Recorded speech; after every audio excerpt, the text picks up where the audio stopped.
We'll call the meeting to order for the Ashland Board of City Commission. If you will rise, we'll ask Commissioner Goot to do our invocation. Mr. Works, if you will lead us in our pledge. Lord, we thank you for our city and the many positive projects that we've experienced and are ongoing. We ask and invite your Holy Spirit to come into our chambers and preside over our meeting today. We ask that you bless this Board of Mayor and Commissioners with wisdom and guidance as we strive to make the right decisions for our city and its citizens. Bless our staff and employees and those in attendance today. We pray always in Jesus' name. Amen. Amen. Let's stand and salute. I pledge allegiance to the flag of the United States of America and to the republic for which it stands, one nation, under God, indivisible, with liberty and justice for all. Thank you, Commissioner Goot and Mr. Worth. Appreciate that. Motion to receive and file the agenda is presented. Second. Any additions? All in favor say aye. Aye. All opposed? All right, well, the motion to receive and file the minutes for the regular or recess meeting of April the 1st, 2026. So moved. Second. Any additions or corrections? All in favor say aye. Aye. All opposed? And for the regular meeting, so take the motion for April 9th, 2026 minutes. So moved. Second. Any additions, corrections? All in favor say aye. Aye. All opposed? All right. Let's move into our hearings and reports. We do have AP3 here that after our comments and stuff, we'll ask them to come up and present on the conference center. But let's start with Mr. Goot this time. I just want to welcome everybody to this noon meeting. We have a lot to discuss, a lot of large agenda, but I just wanted to make a few announcements. Tomorrow will be Arbor Day in Central Park at the 17th Street Ball Field, where they're going to celebrate and plant the Kentucky state tree, the tulip poplar. And also tomorrow we'll have a ribbon cutting at the new laundromat up on 13th Street. We're coming into May pretty quick, and National Day of Prayer will be May 7th at the museum at 8:30 in the morning. And then Repair is coming up soon on May 16th, and we're asking for volunteers. And that's all I have, Mayor. All right, Commissioner Martin.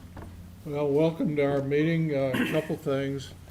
I don't know how many people were able to get to the middle school Heritage on the River, but it was a fantastic event that they had out there between the history displays, the student participation, the volunteers, the lunch they put on, the car show, the Revolutionary War encampment. I mean, it was really something, and I don't think that there'll be a celebration that will top it. I was just really impressed with Rebecca Howell and Stacy May and faculty and staff, and then the students that participated. Again, I want to point out how thorough and detailed the agendas are that the city manager and his staff are putting together for these meetings. And I encourage those folks that are watching our meeting on My Town to go on the city website and look at the agenda. You can follow it as you go along, but there's an amazing amount of detail. And if you look at our agenda, you will know in thorough detail exactly what we're doing. One other thing, there was a meeting on Monday that the Transportation Cabinet had, and it was primarily about the potential changes that may be in store for Winchester and Greenup Avenue. And they have put a survey out there for citizens to express their points of view. And it's pretty important that you look at these. We don't have control over the survey, and we're going to be told what the results are and what direction their state routes are going to be. And, we're living with changes that they endorsed in terms of our downtown. And primarily the Winchester Avenue between 18th Street and the old Bluegrass could turn into 2 lanes with a passing lane. And I question whether our community is strongly in favor of that change. There are also 3 options that are proposed for Greenup Avenue, and there's one that is clearly the choice to be made. I want to express our thanks to Tri-State Media for putting our last meeting on Facebook so that folks were able to view it. They weren't able to view it simultaneous with the meeting because of a mix-up we had, and it's good to have my town back. We've got a long meeting. We appreciate the folks that are here, and hope you stay as long as you want to go through these details. We're looking forward to hearing from our architect on the conference center. Thank you. Yeah. Ms. Bonner, you may want to see if you can find that survey and put it on our website for the Kentucky Transportation. Pretty important. All right. All right, Mr. Reimer. Well, I just want to welcome everybody to today's meeting. The room is full of a lot of positive movers and shakers that keep our community going forward, and I appreciate you being here. I want to say thank you to Visit AKY for all your work with the Appalachian Funders Network. We recently had hundreds of people come to our community. They're already making an impact at one of our nonprofits, so we truly appreciate your work on that. Secondly, Commissioner Goot mentioned Repair Fair. Repair Fair is back again this year. This may be our 25th year. I'm not 100% sure on that. That's a project that's always been near and dear to my heart. They're needing volunteers. 40-plus projects, but we need some volunteers to come out, whether you're Girl Scout groups, Boy Scout groups, your office may want to volunteer, or you just want to come out and enjoy the day with movers and shakers in our community. We would love to have you. And then finally, I want to thank the Parks Department. I've recently been very active on the hiking trails with some trail running and different things, and they've done fabulous work up there, Sean. So pass that on to them for me if you don't mind. And that's all I've got. All right. Commissioner Renfro. Well, thank you. I appreciate everybody showing up. I echo Commissioner Martin and his request for you all to fill out the survey on Winchester. Very, very important. I don't want to say they're looking to do something we don't want, but they're looking to do something we don't want. The other thing I have is I'll direct this toward Sean Murray. The other night, I had somebody come up and tell me that they went down to play pickleball, and the waiting line was over 40 people. We may need to look at some expansion But we on can the, talk on the about that pickleball. in the budget Yeah, today. that's definitely important. Thank you. to look at. I think we have some advocates for that in the audience.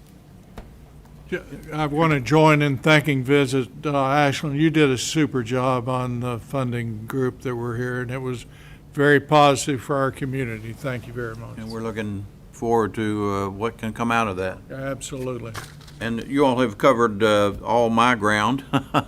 But I did receive a report, though. I want to just to give a shout out to the fire department chief. Excellent job on your annual report. And did you all get copies of this? We did. I Okay, haven't had the excellent. opportunity to look at it yet, but Excellent. Okay. always good. Okay. Thank you. All right. We'll move to our city manager's report. Thank you, Mr. Mayor. We have a department head presentation this meeting, the Department of Finance. This time I'd call Ms. Veach forward.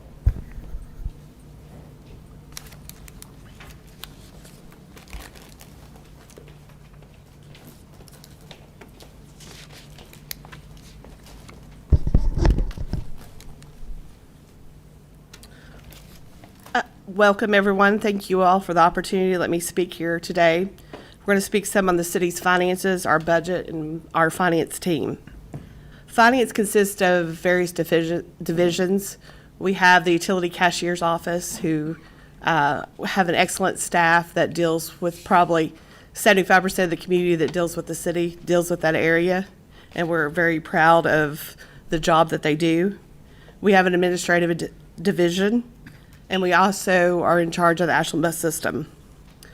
To speak today on a little of the city's finances, the city's had a challenging year when it comes to physical health, and we were relying on the line of credit to maintain city operations. But our finance team and city management took a hard look at expenses and made some difficult decisions. Success in this venture required support by city management and staff. And I am very proud we have all worked as a cohesive team to make some hard cuts. We cut about $3 million out of the budget. We have managed to reduce these city expenses without reducing services for our citizens.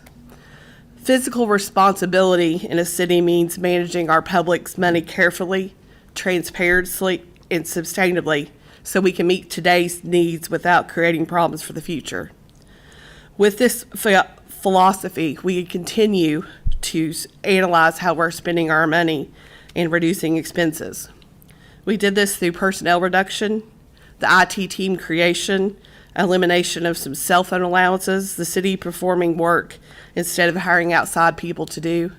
Our parks department and street department have done amazing jobs making improvements in our city.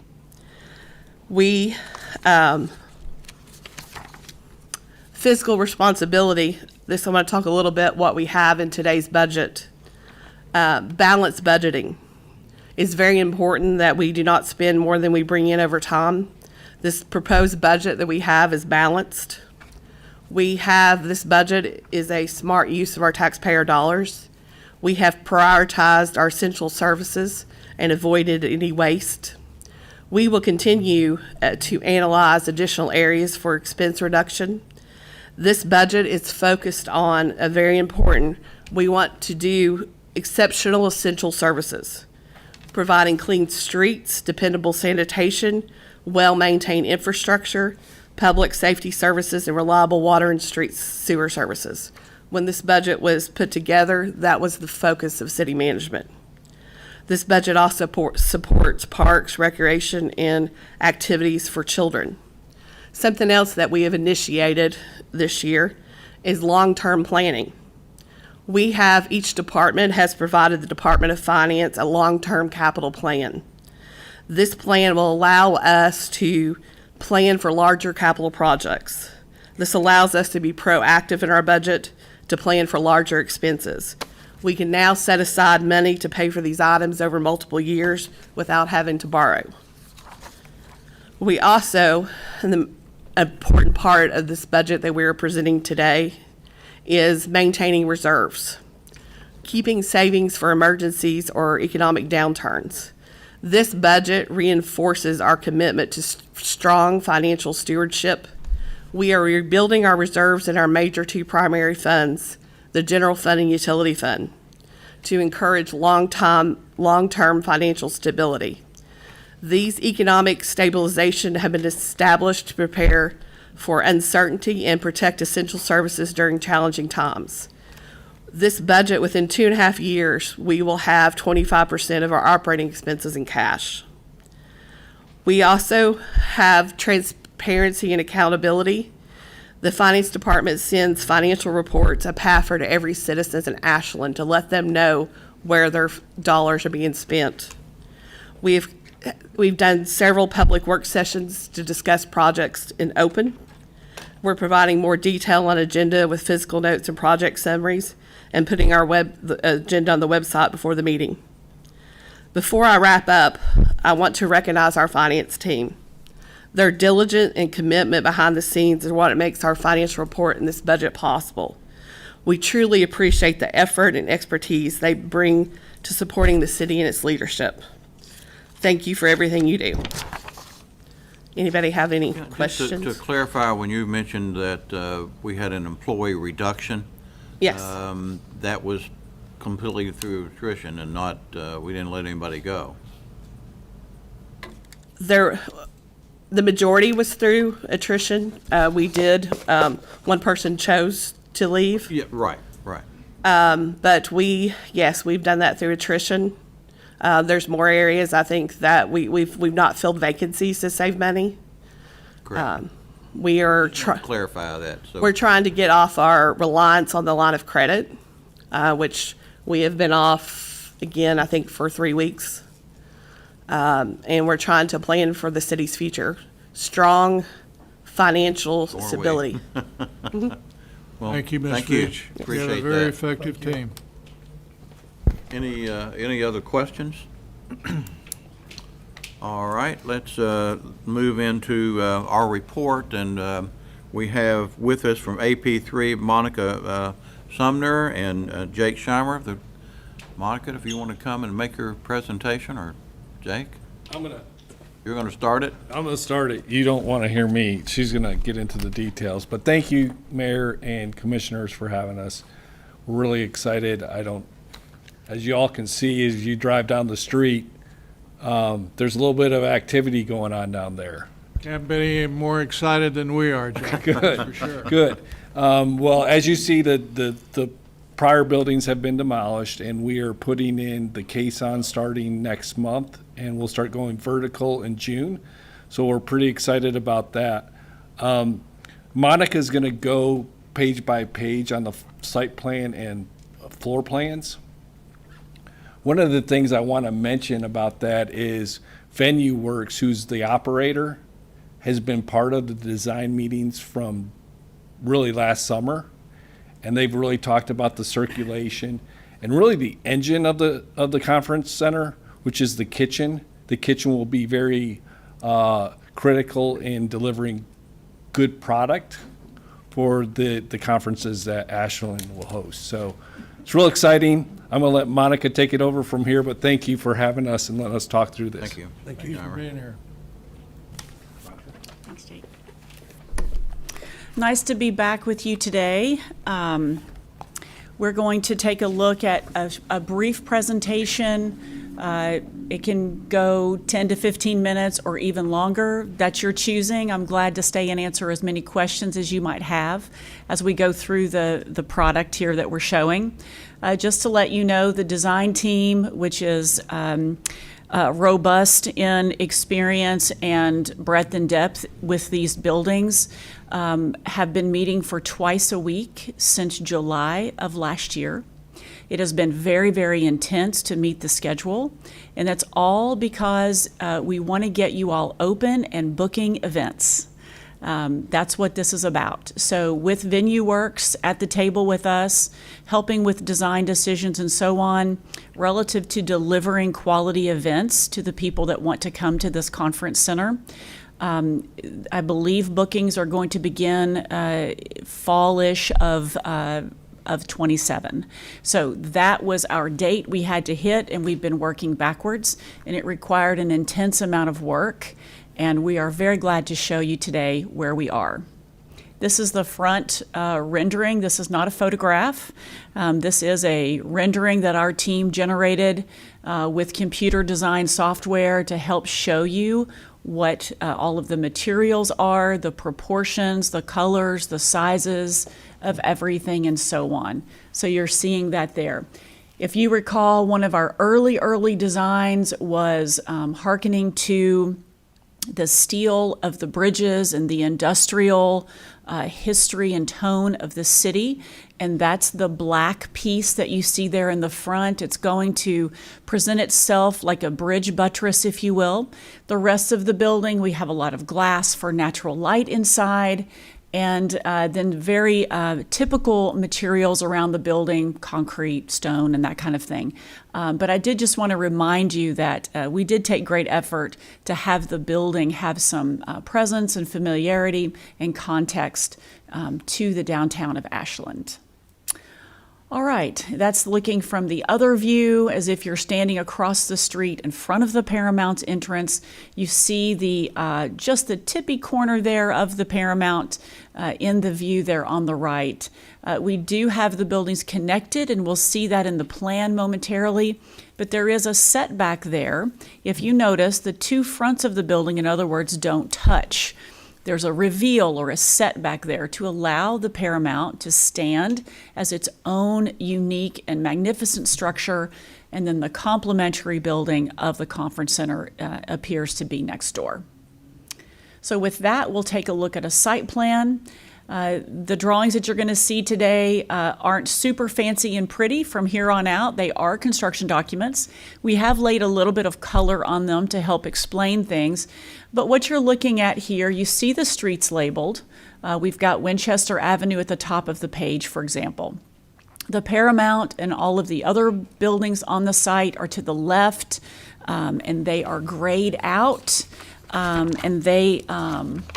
there are words on there, Paramount Theater, Paramount Stagehouse, etc. They're at the corner of 13th and Winchester. The big square white box then at the corner of 14th and Winchester, that just represents the conference center. And then behind that, along Carter Avenue, is an 87-car parking lot.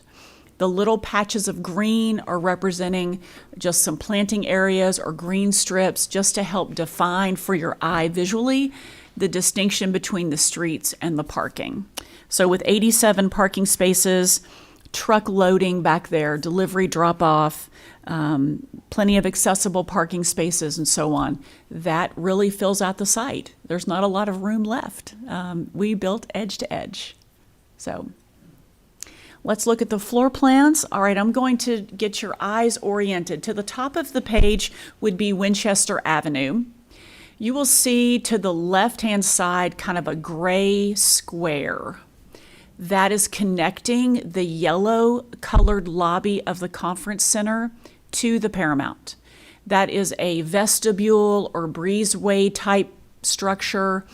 It allows you to go to and from the conference center to the Paramount, and I know you all recall conversations about how each of these facilities can and will at times function as one, supporting one another. And so it was very important to get that connection. And there's a series of double doors there on each side. We had to have that for fire code reasons. But folks will be able to pass to and from those buildings as the need arises. The dark, just below that and to the right, that dark sort of purple color, that is a cafe. And the reason why I highlight that is because that is designed to not only serve visitors to the conference center, but it can also support events and functions and gatherings at the Paramount. So there'll be a real cafe there, serviced by the kitchen at the Paramount, and strong food and beverage service is the goal of AP3. How many of us go to events and conferences and all we have to say when we leave is, well, the food wasn't very good. You know, great conference, but the lunch could have been better or what have you. The goal of VenueWorks and AP3 is to provide quality food and beverage service along with the conference that's being held. So that cafe right there in the lobby will allow folks to grab a drink, grab a snack to and from those events. And that's a big feature we wanted to point out. So with that, overall, let's look at the yellow areas, which make an L shape, right? And that's the lobby space. That's just open, publicly accessed space. It is about 6,000 square feet of space. You've all been to conferences and you know that that is also pre-function or support function space. There will be sign-up tables, registration tables, maybe exhibitors, things on display out there. So it is not dead space by any means. It is a lot of space. But if you've got, let's say, 1,000 or more people at a conference, you've got to have space for them to mingle and talk and so on. And so all of the activities don't just happen inside the conference meeting room or the banquet room, but much events happen also in the lobby space. So we were cognizant of that.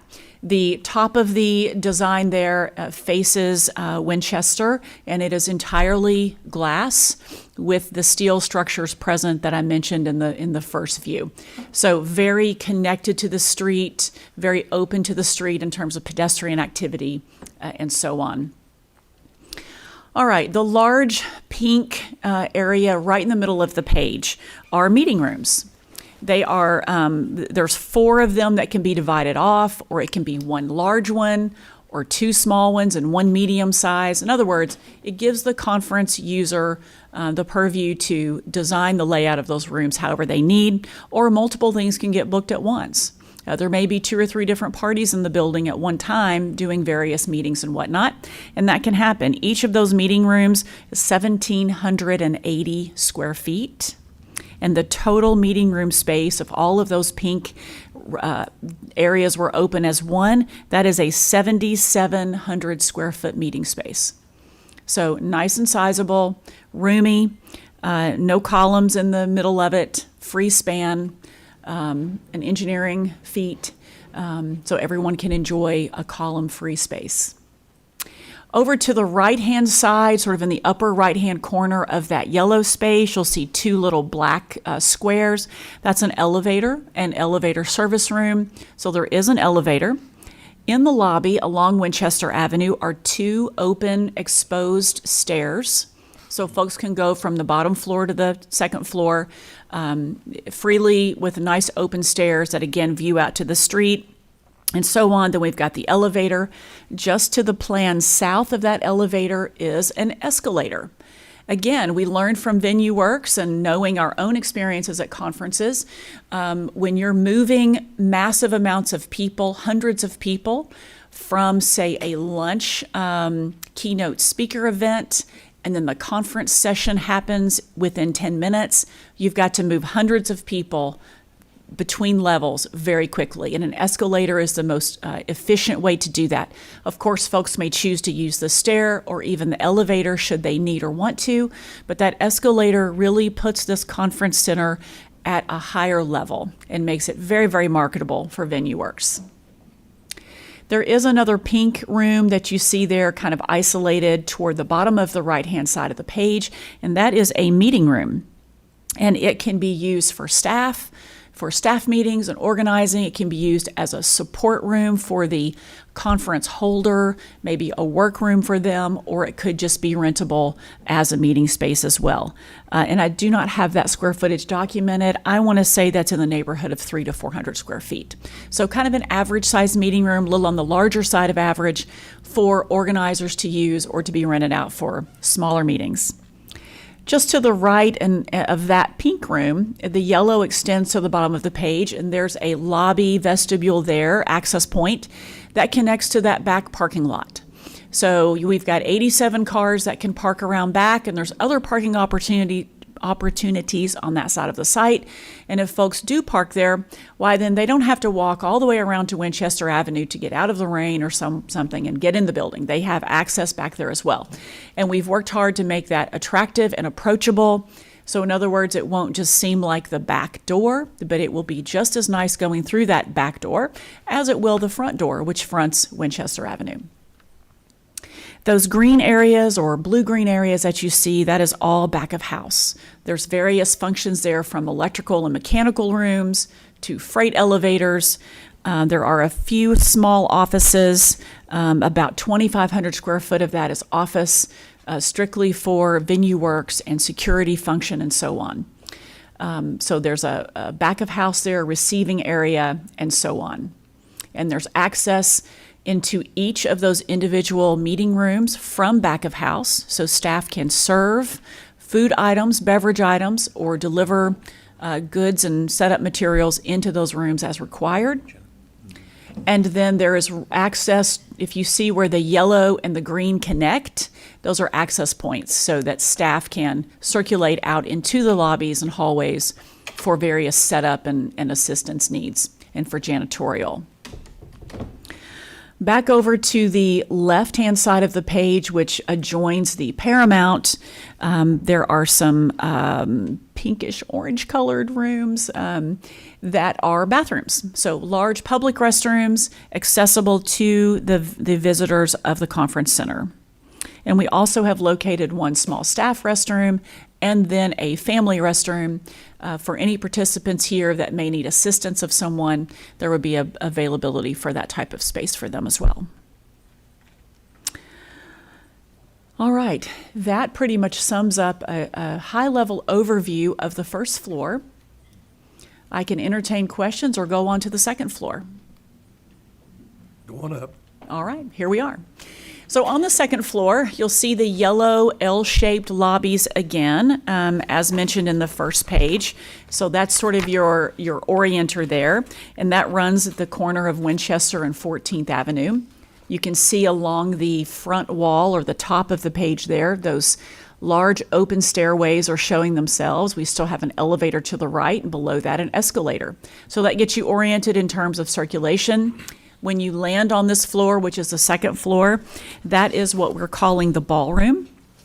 This has a little nicer finish out, a significantly taller ceiling, and this is what it says it is. It's a ballroom. It's for large events, beautiful banquet type space, award ceremonies and events. Whatever you can imagine happening in a nice ballroom in a conference center, it can happen here. The space is divisible. We have two larger ballrooms to the left. Ballroom A and B are about 4,000 square feet each. And so would the last one there on the right. It could also be one 4,000 square foot space. Or, as we're showing it here, so you can understand the flexibility that the design offers, there are three divisible rooms, all between 12 and 1,300 square feet each. And again, that space can be configured in a variety of ways, depending on how the place is booked out. So again, you could have one large event or multiple smaller groups happening at the same time. The greenish blue areas, again, are back of house, and this is really where we can start to talk about kitchen service. This is the primary food service floor in terms of providing for banquet service and so on. Not that there couldn't be any on the lower floor, but we've provided the bulk of the kitchen support here.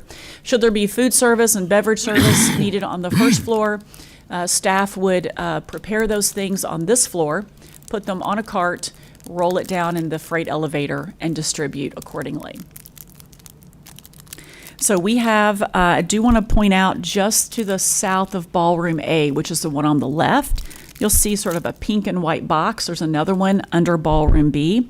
Those are little light rooms. So if you are in the middle of hosting a banquet, a guest speaker, a party, I mean, it could even be a wedding party, and the room is dimmed. We don't want the service staff opening a door and it's bright white back in those service areas and making noise and all kinds of things. So we've even buffered those spaces with little vestibule airlocks for light and sound. So the experience in the ballroom is a quality one, from atmospherically also to food. And that takes us to food, and let's go to the next slide. This is a blow-up of the kitchen plan, and don't worry, we are not going to go through every element of that, but this is an opportunity for us to show you the in-depth nature of VenueWorks planning with our kitchen consultant, and every piece of equipment that you see here from left to right has a very distinct purpose and function. This was designed with the sequencing of preparing foods from the beginning of chopping and dividing and preparing those items into how the meal is then cooked, plated, and distributed. We have to the right-hand side, the far right-hand side is the dish room, and it's located far, far away from the cooking area, which is somewhat in the center, maybe center to left. And so there's this vast magnitude of equipment, dish cleaning, hand washing, food storage, and prep on this floor. This floor is a good opportunity for me to point out the freight elevator, which is sort of on the left-hand side a bit. It's a large box with an X through it that goes all the way down to the lower floor and up to this floor. And if you are attending a conference, obviously it's a freight elevator. Many things can happen in that elevator to get goods to and from the floors, but it also will hold a large vehicle like a Suburban, for example, a Chevy Tahoe, a Suburban, that type of vehicle, in case there's a conference which needs to display one of those. We've all been to those, maybe a fire chief's conference where they have a fire vehicle. Sometimes conferences raffle off cars, and why then we could get a car all the way up to the second floor for you should that be needed. Again, that allows VenueWorks to market quality conferences for your center with that ability. All right, let's look at the next floor. Now, I did mention that the ballroom space is very tall. So that allows us to sleeve in 2 layers of kitchen within the same volume of space that that ballroom takes up. That kitchen also extends to this, which is a 3rd floor or kind of like a mezzanine. And it is primarily, you can go to the next page if you would please. It is primarily where the food storage is. So it's 5,000 square feet of storage and prep on that floor.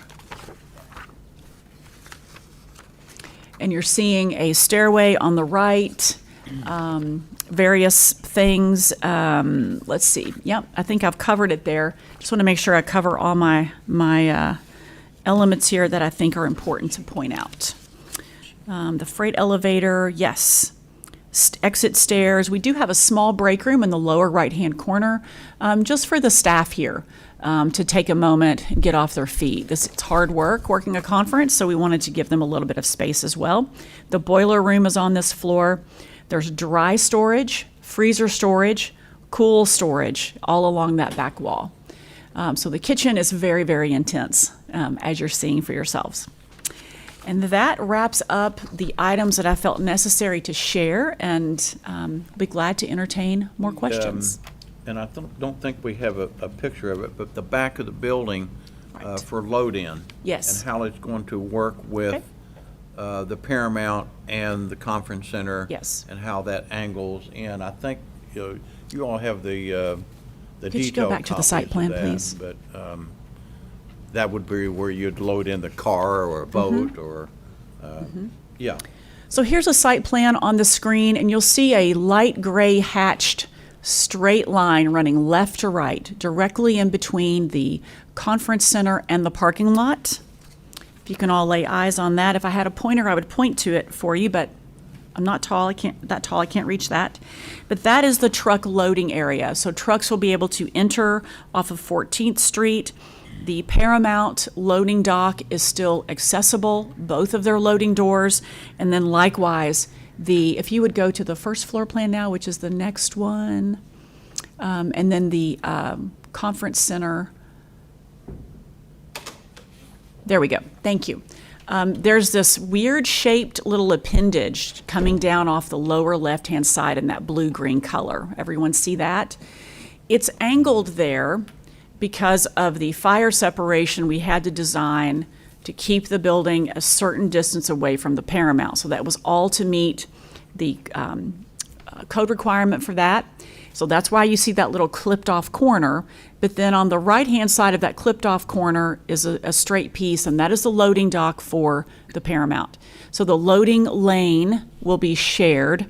And we have images where when we studied this, you could literally have a tractor trailer parked at the Paramount and a tractor trailer parked at the conference center at the same time. Now, they can't use the driveway at the same time, but if one is there loading and another one shows up, that is fine. It works. And so then a car or goods for the events would be offloaded into that odd-shaped little room and then delivered to the appropriate elevator or appropriate space in the building for the conference center. Thanks for bringing that up. Yep. I hope I described that sufficiently. You did a great job. Thank you. Any questions? The square footage of the ballroom, The ballroom square footage, I think we worked it up one I have time. some It was cheat notes here. 11,800. yes, correct. 11,803. Yep. Exact. Both those numbers. Thank you very much. Great job. Thank you. Fantastic. Monica, thanks for, being here today. Every time you speak to us, it's clear, it's concise, and it's straight to the point. We appreciate that. Well, thank you. Great Glad to work. be here. Both of you. And we're Thank you very much. excited to have it open. Get it built. We're trying. That's his job. Anything else? Okay. Thank you. Thank you all. thank Thank you. you. Thank you. I do have a question, and that's probably for our staff, maybe not so much you all, but when do we need to go ahead and start the process for naming rights, to do the request for proposals on our end and get that I've been moving? working on that a little bit. I think we're ready, now that we have some renderings that you could probably share, so folks have some idea of size and scale. I think we can begin to work those up and get something, hopefully maybe within the next let's say maybe the next month, we could have something for you all to consider and maybe start processing the way to how to distribute those requests. That's my suggestion and recommendation, at least, is a request for proposal. Can I add one thing to that? Because of the timing to book these events, we're gonna start marketing probably within the next month as well. So we need to start thinking forward for that as well. So, Yeah, I certainly agree. I think I that, mean, you know, it's- we get the process rolling, you know, we do public requests for proposals, so any company, any organization that would Yeah. have interest could put in a request, and then, you know, we can go from there. That will allow us to help, obviously, fund the operations. Thank you. All right, thank you. All right, good report. Then moving on, we'll move into our public participation. If there's anyone who would like to address the commission, that things that are not on the agenda, this is the time for you to be able to do that. You're allowed 5 minutes per subject, indicated by the green and yellow and red. That means you're out of time. Would anyone like to address the commission? No. Yes, ma'am. If you'll come and state your name and your address.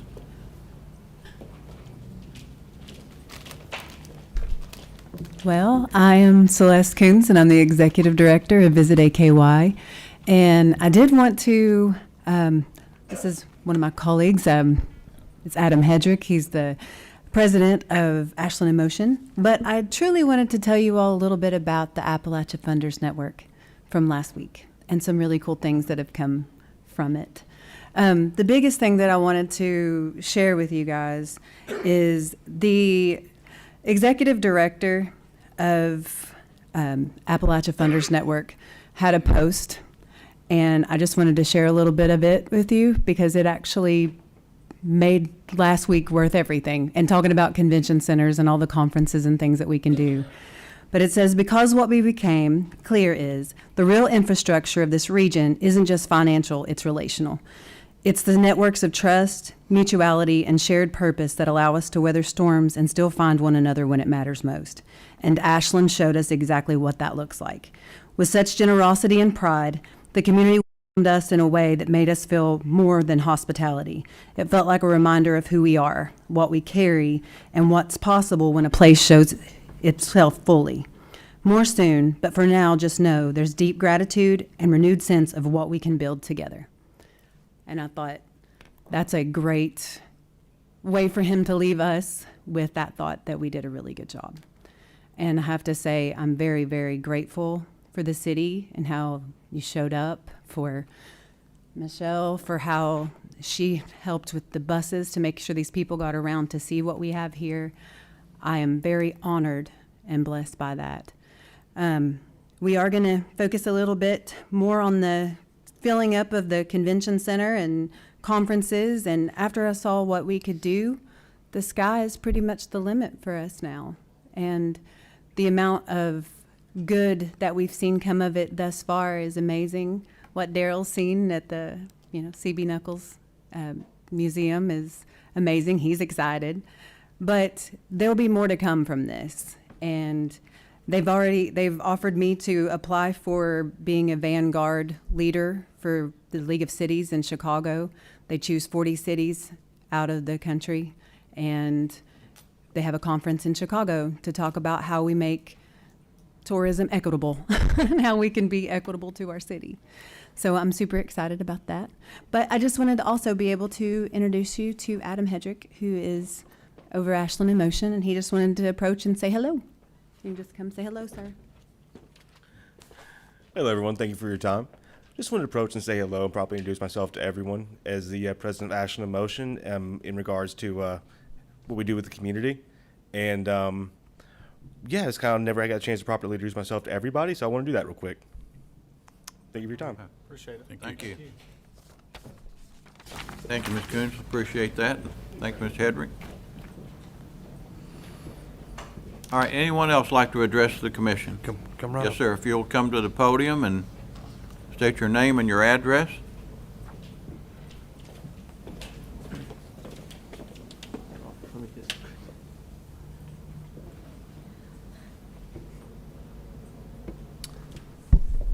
Hello, my name is Reed Robinson. I'm a sophomore at Ashland Paul G. Blazer. We are here to discuss the possibilities of adding additional pickleball courts at the Central Park.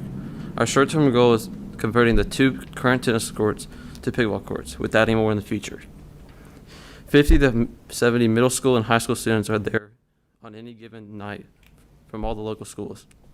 There is a need for more courts. For the tennis players, the tennis center could offer days and times for free playing time, or new courts could be relocated in the park. Thank you for your time. My name is Gavin Vincent. I'm a junior at Paul G. Blazer High School.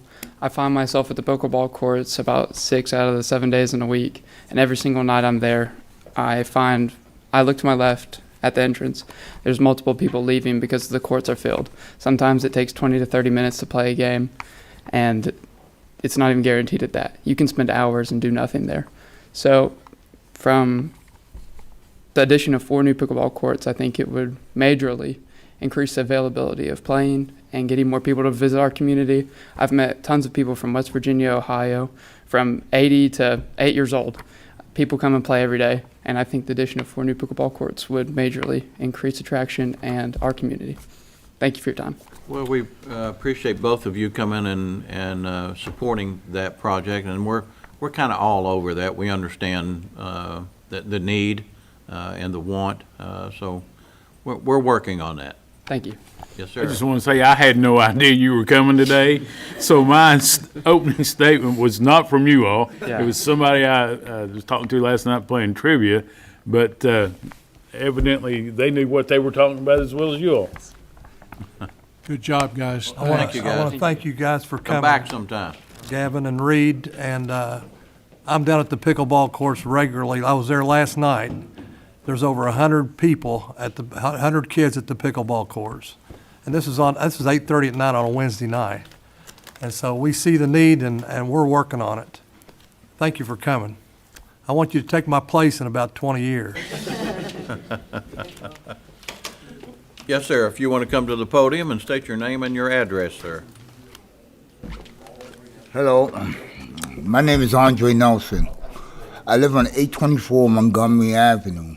There's a couple of things we were wondering about. One, is there a number of handicapped people or disabled people?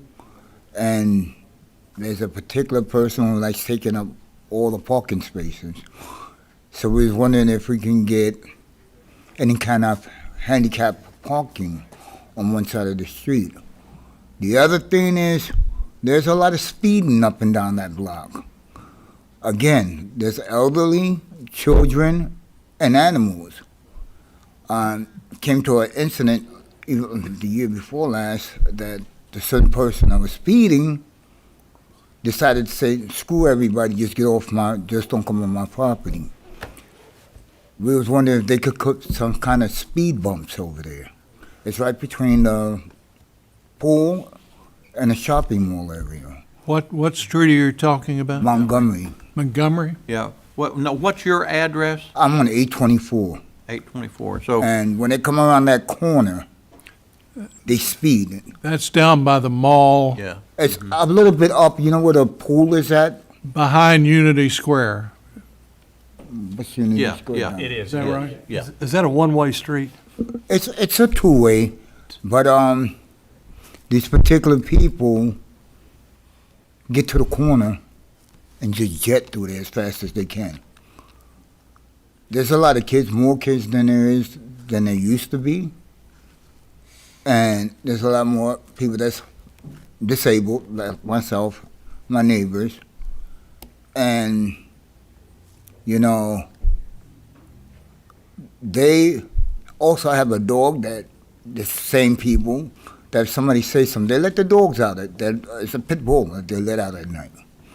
There have been several phone calls.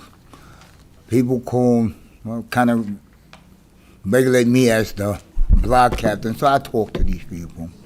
But my thing is, there's kids, there's animals, and they need to slow that down. Because if a kid gets hurt, it's going to be too late for them. I'm sorry. And the other thing is about our water. It's going up and up, but we can't even drink the water. We got to buy tap water or we got to buy filters. And People are wondering about that, so Mr. Nelson, I appreciate you coming out. It's good to see you. I haven't seen How you you doing? in a while. Have you voiced the concerns about the traffic issue, the parking, the speeding with the police department? yes, I did. They had to come out several times, and like one time, while talking to these people about the speed, and I went down there because I usually get along with everybody the way I talk. But these particular people mentioned something about, well, you think you're the only one, you have a gun, and you're the only. I'm like, no, it's not about a gun, it's about people being safe on the street. If one kid gets hit, and let alone my kid, I'm going to be very upset. Then your dog, people are running literally down the street to run to my yard to tell me about the dog. Well, I would encourage that you talk to your neighbors, pass along the information for animal control for our city, have them come out if there's concerns there. But I would suggest for the traffic issues that you reach out to someone in the police department and see if they can help you on that end. All right, thank you, sir. What was the water issue? It's calcium or something. They keep saying that the bill is going up, but we can't drink the water. We got to go out and buy water, or we got to have filter to drink the water. I'm still not sure I understand what. It's Can drink the water. there's something they put out signs saying that we can't drink the water, not to drink the water. It may be contaminated. But even with my filter, I got to fill that up every 3 other weeks to change it. Well, you have to buy drinking water. But the water went up. There's someone putting signs out? There were some letters that came out about the water. You're talking about a boil water advisory? Was this that the comes lead out? thing? Yeah, it's a The letter or lead thing something. that was it. But That's okay. It's a Director Atkins, maybe you can talk to him after the meeting or something. That's a federal program. They're just going around checking. but It's a also notice when- about a study that's being done. Yeah. Okay, because also Your like I water's said, okay. The water's coming up. No, actually, if you don't flush, if you flush your toilets and you let the water set, you can see all the black soot that's around it. Yeah. So you gotta either buy water or buy filters. And then they said that the water's gonna be going Well, no, out. we flush hydrants, in the spring, usually in April, that they'll Yeah, give a I'm notice of that. I'm a little familiar with construction and stuff like that, being from New York, but that is not natural stuff in that water. And you don't want that when you have babies and stuff like that. I have enough ailments as it is, but you don't want to bring that stuff into your water. And then they're telling you it's going to go up. It doesn't really make sense. No, you got to pay for it, but we also got to Right. go and buy water. Thank you, Thank sir. you. We'll take a look at that. Chief, did you want to comment, or? Okay, sounds good. All right, anyone else like to address? Yes, sir. Hey, I live at 820 Montgomery, And what's your name? Donald Tomlin. Okay. I'm a fresh amputee. Uh-huh.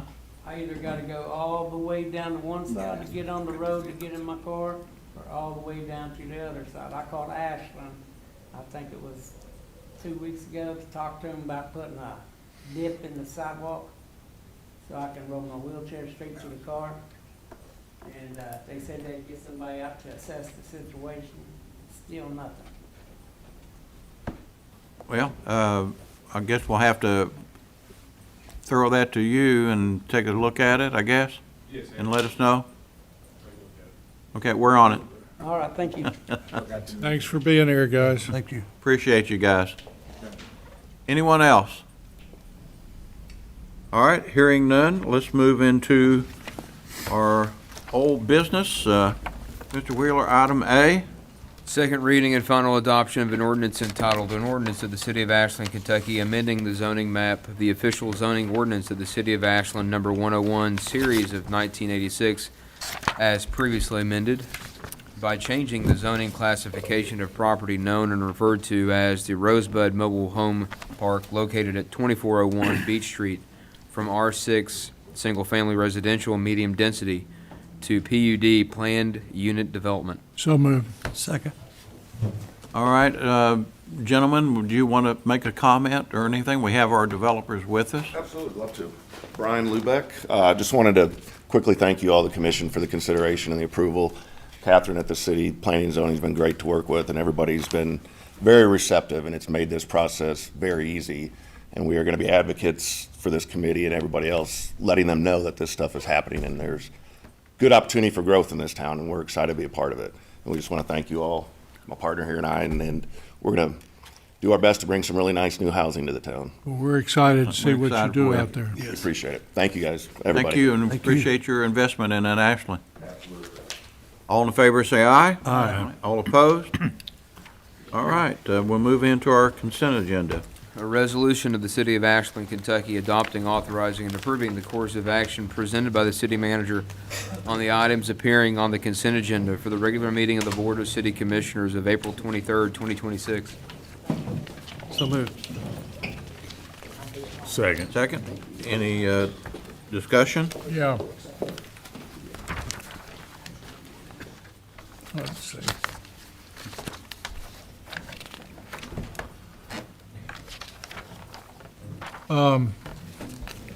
Mr. Grubb, how did we arrive at the street paving list?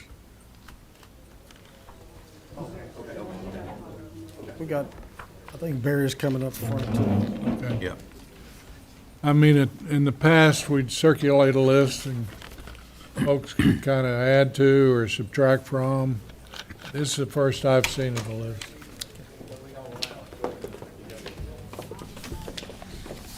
Mayor and Commissioners, so how we come to the paving list. So basically, the paving list is made based off visual inspection, and we also have a CAD file that tracks when a street was paved, whether it was paved in 2006 or 2010, and then the engineering department will monitor the streets, and whenever it's time for them to be replaced, either through years of life or either through, they need multiple repairs or they have ruts. That's how it's decided that a street's added to the paving list. And this list stays fluid, correct? Yes, sir. Absolutely. Stays fluid. Stays fluid. We may have same thing, just like we do with water and sewer line repairs. We may have something that jumps up to the top of the list because, a rut's made or something of the sort. Thank you. All right, great. Any other questions? On item F as in Frank, the original contract was $98,000 for the roof, and we had a change order of $55,000 added to it. What happened there?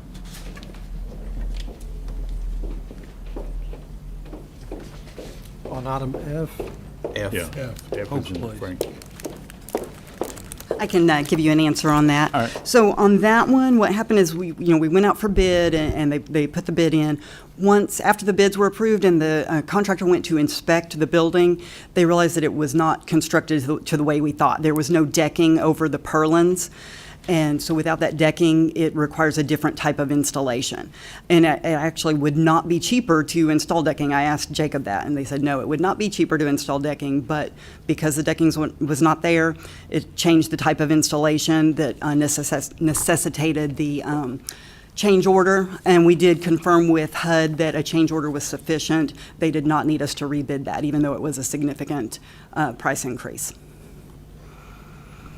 It just, after you sign a contract, you realize, oh, well, that's not what we thought it was going to be. It's, before you bid on the contract, you think you would check on a few things. But, okay. It looks like you may have saved some on the neighborhood roof that was originally budgeted at $300,000, and you're doing it for, what, 171? Which one is that? Neighborhood. which item is that, sir? No, that's just how much we have paid to date is 171,000. So that one is still 300,000. Still going to be 300,000? Yes. Pretty expensive roof. It's a pretty large building. Yeah, it is. They're on there right now. Yes. Anything else? Any other questions? Thank you. Okay, thank you. On item H, is that still the, is June 8, 2029, is that the original completion date? Has that changed or stayed the same? That stayed the same, sir. And, we talked about making a visit up there. Is there any plan for that? Yes, we can coordinate some proposed dates and times to go take a tour of the facility, absolutely. I've got more. I'll see if I can work that out. That'd be good.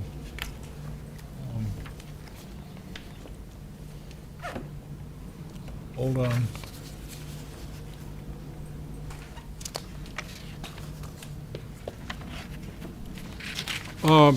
On item I, what do we expect to come out of this study, the Regional Water Resource Coalition Cost Sharing? It says to help end regulation for communities under long-term control plans. What are we going for there?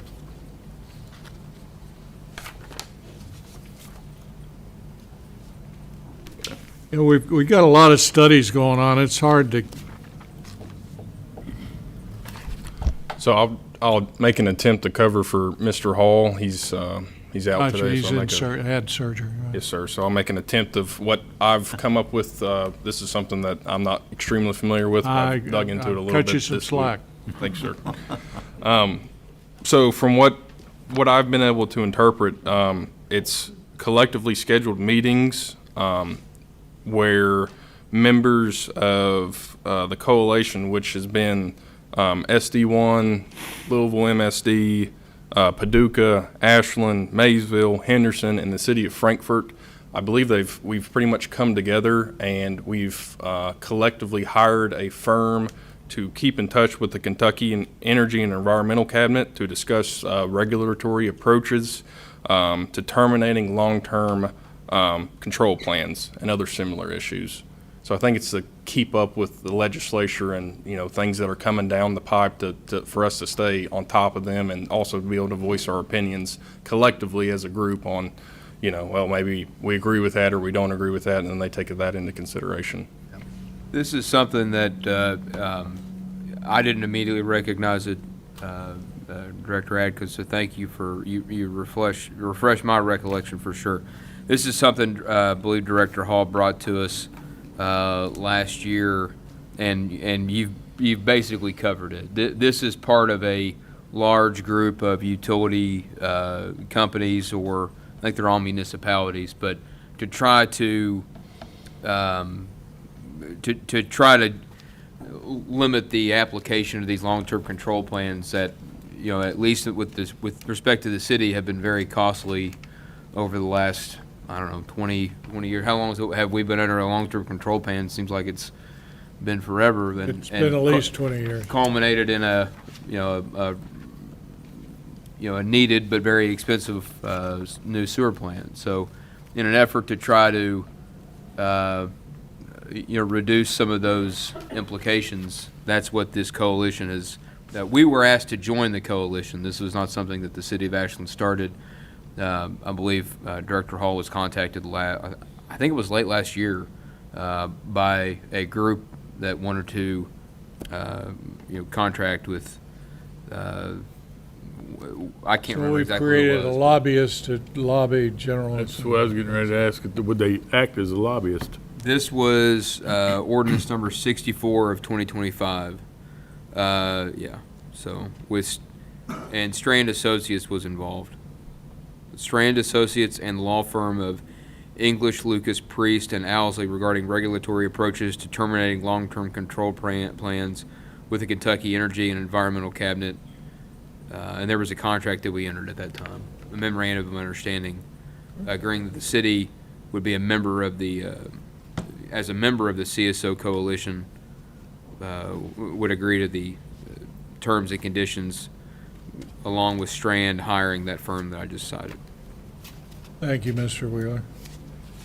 I guess I got the same question on Jay. We're spending $222,000 in engineering for the optimization and growth distribution system modeling. And in summary, it says any future modeling that would come within system upgrades, especially due to large demand customers. Anybody got a clue? So I believe that the funding for this contract, it was, the city already had an existing contract with HDR to look to rehabilitate the 13th Street tank.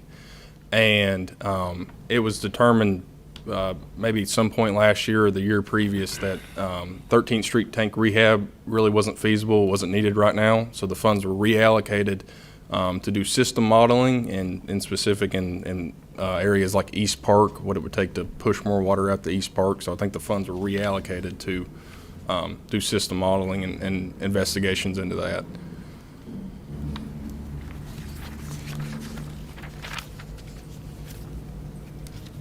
Any other questions? One more thing. A sidewalk replacement under M. Same question I had about the street list. How did we select the sidewalks to be replaced? By whom? I mean, who made the selections, and are we applying any 75-25 to any of these sidewalk replacements? So similar to the selection for the paving, sidewalks are handled pretty much the same way by Chris Breeding in our engineering department, based off visual inspection, and also if a citizen calls in and requests for a section of sidewalk to be replaced, if the whole section can be replaced or a majority of the section, really what we try to do is get the most efficiency out of our money. So to make a patch in one section in Ashland and to make another patch, 10 streets over, we don't really get a whole lot of sidewalks done because they have to take the cost of, forming up the equipment, taking from A to B. But if we can get sections that are large in one area, they form it up and it actually ends up being a cheaper cost for us, so we can do more sidewalks at one time. But that's also based off of visual inspection. The guys will go out and they'll drive Ashland or go off Street View and they'll look for sidewalks that don't meet ADA compliance, and they especially hone in on school districts and walks to school and those types of things. I believe this list was actually started prior to you coming back. Am I correct? Yes. This is the third phase. Yes. I remember one of his predecessors. They went around town and they were different areas of the town looking at sidewalks and different conditions and stuff and compiling lists. I think Darren Stafford actually started that list when he was here. 327,000, and we have 217 left. Yes, sir. And, the summary, while it's good, it doesn't really say what, Blackburn Avenue is a big avenue. It runs from 6th Street all the way to 45th Street. Williams, all these are large. It doesn't really pinpoint where this work's being done. Absolutely, sir. On future pay applications, we'll hone in on the specifics of where it's at on each street. And again, I don't know how much the 75-25 is being applied. Do you know? I believe the 75-25 is by I don't think it's getting used, sir. special. Yeah. Which, the policy's there for a reason. It allows us to do a lot more sidewalk work if the owner of the property is contributing in some fashion to the work being done. Isn't that just for if the resident is requesting it?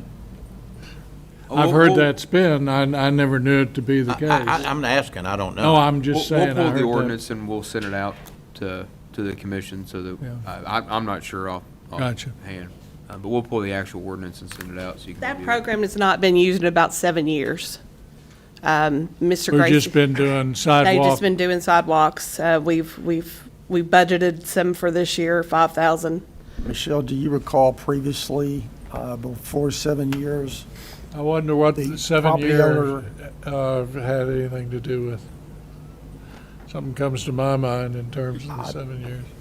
But we do have it in the budget to start it again. We have to do one. We used to have several people that actually applied. That would It might be actually something, request. that might be something that we maybe advertise on our Facebook page, that it is a program the city offers, and get it started again. Thank you. Okay. That's all I have. Could you check with our visitors there, Barry, before they leave? Yes, sir, absolutely. Okay. All right, we have a first and a second. No further discussion. All in favor, say aye. Aye. All opposed? All right, let's move into our new business, item A. First reading and approval of an ordinance entitled, an ordinance of the City of Ashland, Kentucky, authorizing and directing the mayor to execute a contribution and aid construction agreement for electric distribution service between the City of Ashland, Kentucky and Kentucky Power Company for the installation of electric distribution facilities at Delaware Street for the water booster station on Florida Street at a cost of $1,353.54 for the Department of Engineering. So moved. Second. Discussion? This is to support a pump station that costs $1.5 million. Is that right? Yes, sir, that's correct. How many people are being served by that pump station, or how many users? I'll, Have a clue? I'll Ballpark? say there's close to 10 houses, but I'll get a definite answer and I'll shoot that back to you. I mean, that's a pretty sizable amount of money for the number of users. I was just curious. Yes, sir. All right, all in favor, say aye. Aye. All opposed? Item B. First reading and approval of an ordinance entitled, an ordinance of the City of Ashland, Kentucky, authorizing and approving change order number 1 between the City of Ashland, Kentucky and Southern Ohio Trenching and Excavating, decreasing the amount of the contract for the Pollard Mills Infrastructure Project Phase 4 by $50,244.24 and increasing the contract by 155 days for the Department of Engineering. So moved. Second. Discussion? All in favor, say aye. Aye. All opposed? Item C.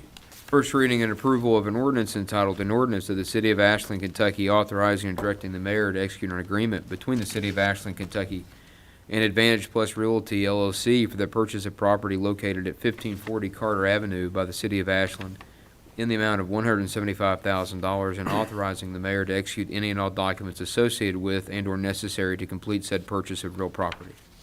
So moved. Second. Discussion? Excited to see a potential I'm property excited. for a farmer's market. And it's going to Been cover. after this for two- years. To get rid of an eyesore. All in favor, say aye. Aye. All opposed? Show my abstention. I'm an Okay, yeah. adjacent property owner. I don't think I need. Okay. All right, you got that? All right. Yeah. All right, item D. First reading and approval of an ordinance entitled, an ordinance of the City of Ashland, Kentucky, authorizing and directing the mayor to execute an agreement between the City of Ashland, Kentucky and MyTown TV to record, broadcast, and post meetings of the Ashland City Commission for a period of 1 year in the amount of $12,000. So moved. Second. Discussion? All in favor, say aye. Aye. All right. Item E.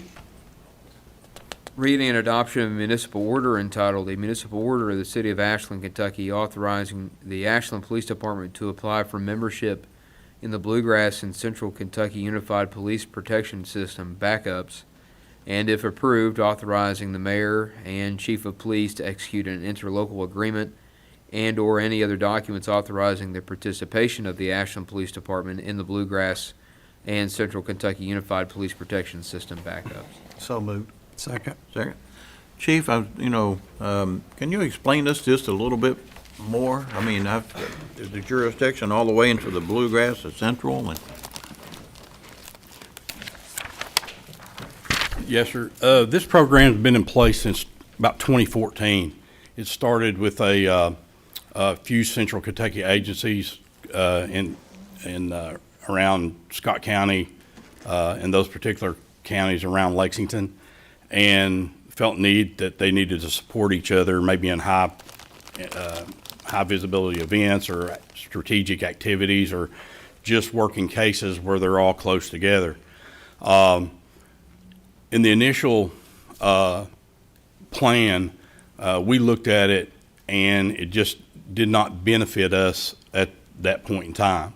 Years later, as our progression has occurred through investigations, task forces, and things of that nature, we're pretty much now, we're the agency on the eastern side of the state. This allows us, and how we're aligned our area of operation with our task forces and activities going on, this is more conducive to us participating in this. Along with, if there's a tragedy or a weather event or whatever, we can move right into place without asking for permission for mutual aid.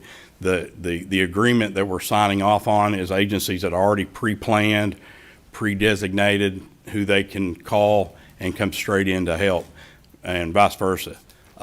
This also allows our officers to go to other locations. As this program has evolved more eastern side of the state, it allows us to have jurisdiction in other locations. It's a little bit different than the fire department, where they can just go. We have to take our color of law or our authority with us, so this is what gets rid of some of those formalities. Gotcha. Okay. Yep. Thank you. Thanks, Chief. Any other questions? All in favor say aye. Aye. All opposed? All right, I'm going to switch this around if you don't mind. I think we probably should go into our executive session before the budget session. That will be done on this side of the room and can move to the next. So I'd have a motion to go into an executive session to discuss possible litigation. So moved. Also, property acquisition. Oh, okay, all right. And property acquisition. All in favor, say aye. Aye. All opposed? All right, we shall return.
we're back in from our executive session, and there was no action taken. And I think, Mr. Wheeler, you have an additional item? Yes, Mayor. A request consideration that a motion be made to authorize and direct the mayor to submit a grant application in the amount of $1.5 million to support property acquisition. Second. Discussion? All in favor, say aye. Aye. All opposed? Thank you. We'll get that out. Thank you. Yes, sir. All right, so we're moving to our budget session, and I'm going to turn it over to Ms. Beach.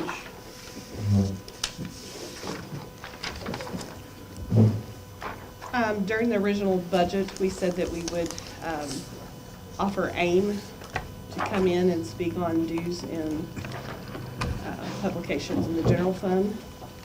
And the list of those are on page 6.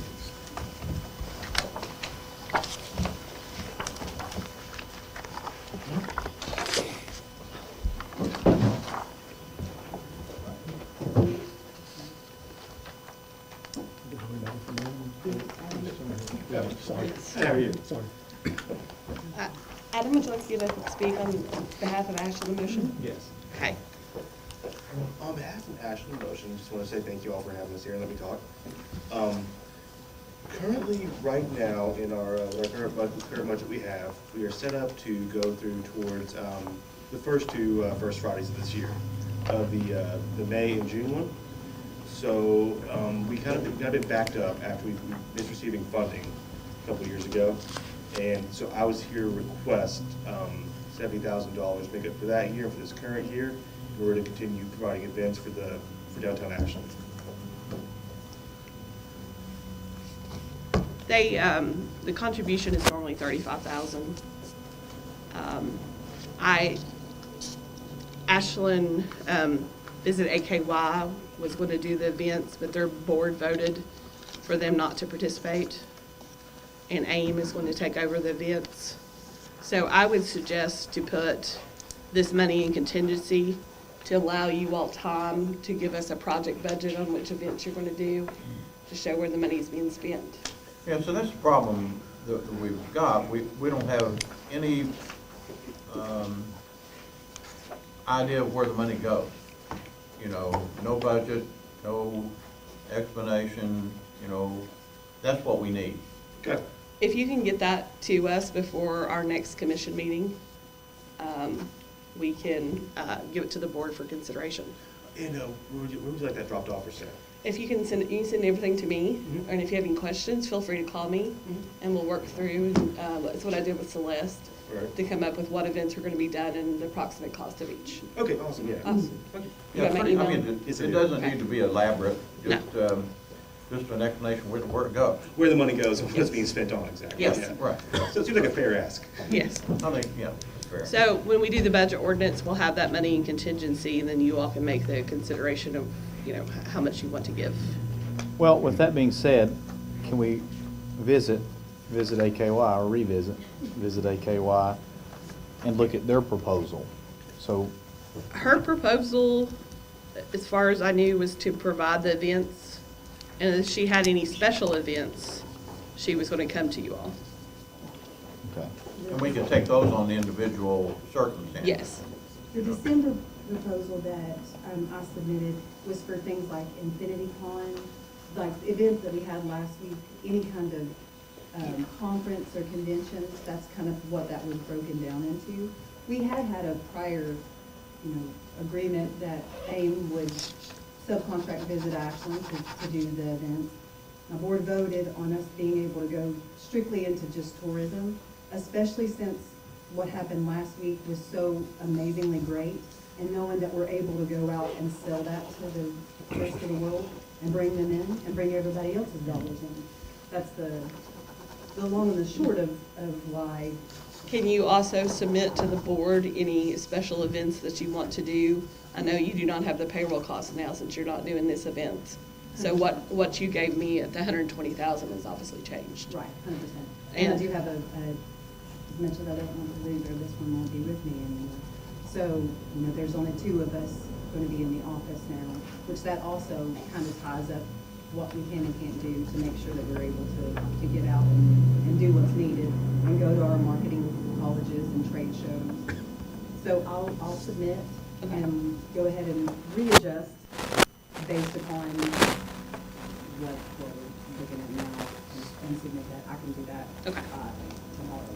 Who's on the board of Ashland Motion? Currently, it is me, Amanda Clark, Ashley Lehman, Jeremy Sutherfield, and David Turner. Let me ask you this. Historically, we've given Ashland and Motion what every year? $35,000. Have we not voted to give them $35,000 the previous year? Was it not okayed? It was okay. They've received half of their allocation right now. I don't think they've made any requests for their allocation. So if we okayed the 35, You have okayed we're the on 35, but we have no information what they're doing with the 35. It was voted in last year. Yes. Okay. But when you all vote in the contributions, the agency sends us a letter and saying that they want their contribution. Okay, so they're still out 17,500 roughly? Yes. Something like that? Yes. If we're looking at right at half or something? Okay.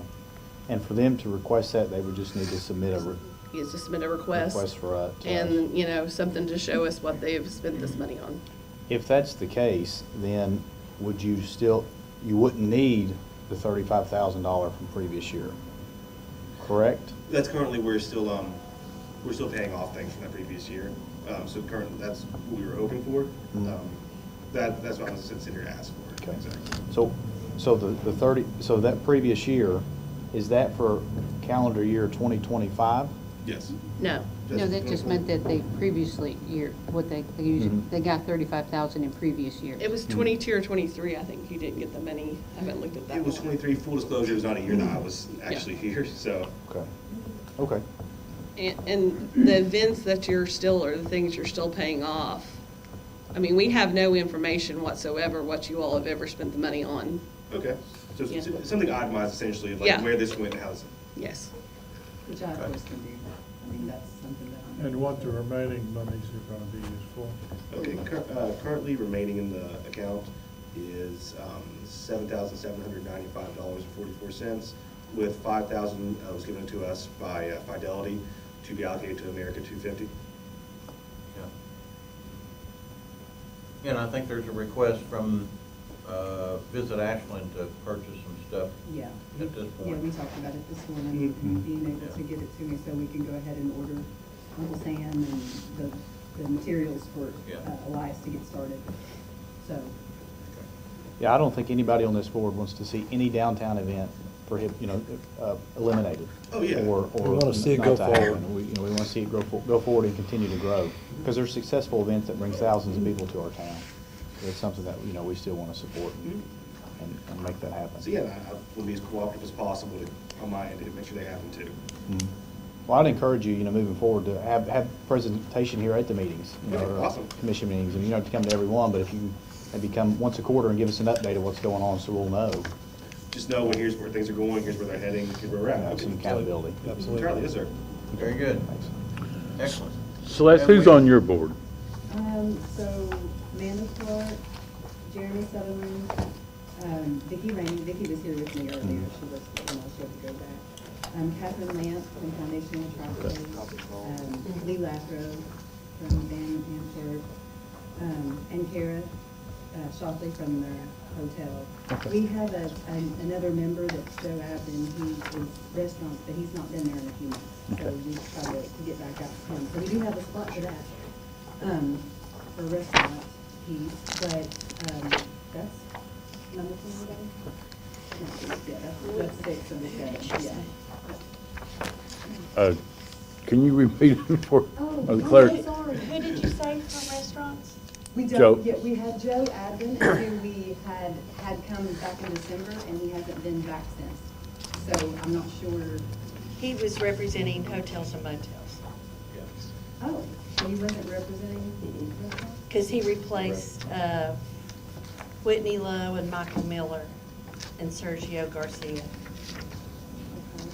Sergio wasn't he restaurant? Well, they're all, Yeah. because if you He don't owns, have a Suplex hotel Tacos. motel association or a restaurant association, that's why they're all just kind of dispersed. And you'll see everybody's name on here and what they represent. Okay. So well, we just gave you, and Susan was very good to get this ready for us. This is, I believe after last budget session where we discussed this is the ordinance from 2019, where it was established, the statutes behind it, and then the information that we have on the history of the members as appointed since then. That way you can review it. And I definitely think if there's possibility, we should have a commissioner or mayor representative on there.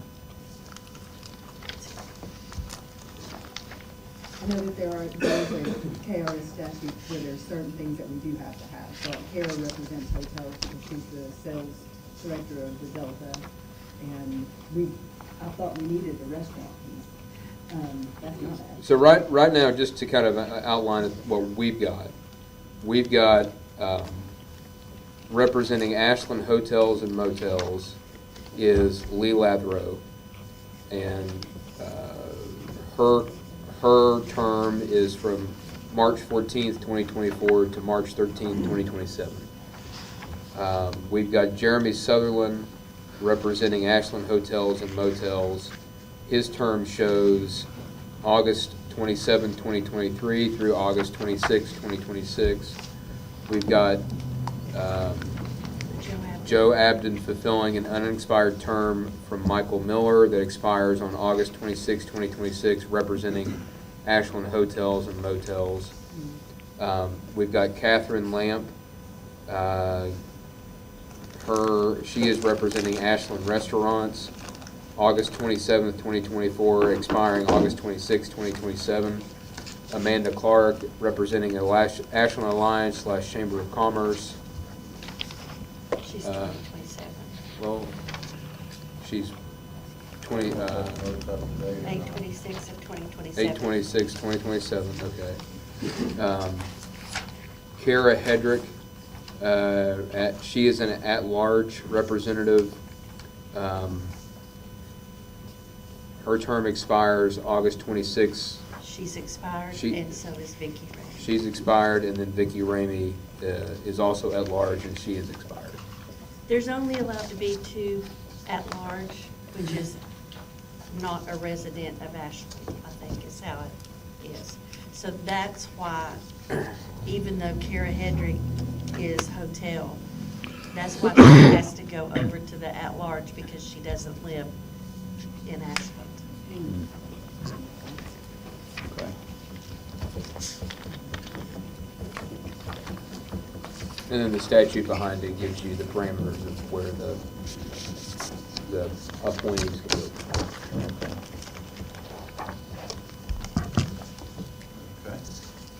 Thank you for this, Cal. I honestly thought that Kara was representing the hotels and this was, that was the thought that I had, and that Joe was the representative for restaurants. So I really appreciate this breakdown, 100%. So you need, do they need new members on the board? You've got 2 at-large members that we show having expired terms. Okay. And Vicki Ramey and who? Kara Hedrick. Okay. Let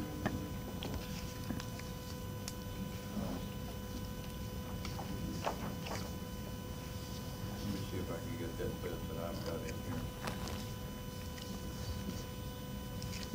We also have representatives from Summer Motion that are here. Yeah, they're a good dynamic duo now. If you go over to the ARPA fund, this is where those dues and What page? contributions. I'm 14. flipping 14. Go girl.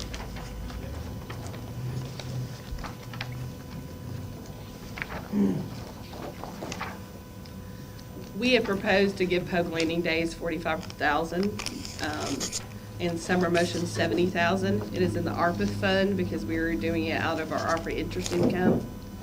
And the 70,000 is an increase from their usual contribution, but they're gonna do some additional, things with America 250. It's an increase, right? It is an increase, yes. Is that number what y'all are looking for?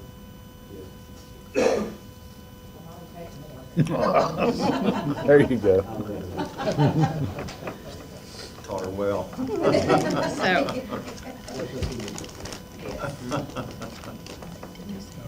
I don't think there's any doubt we're gonna do that. No, we're gonna do it. You guys thank got you for all y'all do. So a lot of work ahead of you. We're good on all these, Yes. yeah. It's gonna be a while before we finalize the budget, so. But you don't need it'll, to hang actually, it'll around. be in the next budget anyway, so it'll be like getting the check July 1st or We 30th. always make sure they have it July 1. Yeah. We're best friends on my birthday. We are. I am. Somebody's here, all this, at the city building that. All right. Very good, thank you. You don't need to hang around. All right, We last ended with the, before we Thanks for started, coming, guys. thank you. the Ashland bus system on page 23. Robin's going to go over the Ashland bus system for us. Ashland bus system accounts for the city's transportation system, 23. which is federally subsidized by the Federal Transit Administration. Give him a second to flip there.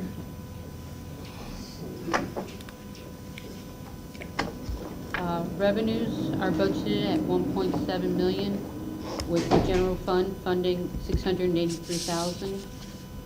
Expenses 1.7 million. Budgeted are salaries and benefits of 1.3 million. Operating expenses of 352,000. We're expecting to receive $990,000 in grants. That ridership income, is that increased? Ridership increased from fiscal year '24 by 16%, and miles driven by 24%.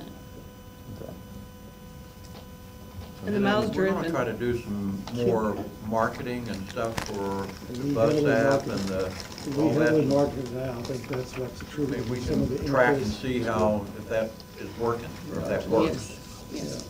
We do that, yes. even fair transit. Erica has done a lot of in-house marketing for us. Some finance team members have done some marketing, and we're getting ready to do a marketing campaign on the bus app. And we're working on a paratransit app. We're doing a marketing campaign, will be done on it. And an informational thing has even been sent in the utility bills on paratransit to show our citizens that we do offer that service. Because I think that is, not everyone understand that the city offers that service. Well, I think we have all these great programs and great services. We just, I don't think we're as good as we can be by getting that word out there, and that's telling city manager and Michelle to, let's do some marketing in other places, than besides Facebook and that kind of stuff, so. With the bus system, we have strong customers and uses of it, and we are in constant contact with them. When we had the bus app, we were like making phone calls to the directors of these agencies that are our larger users of the bus system. Can somebody touch on the unrestricted fund balance, the negative 2.4 million?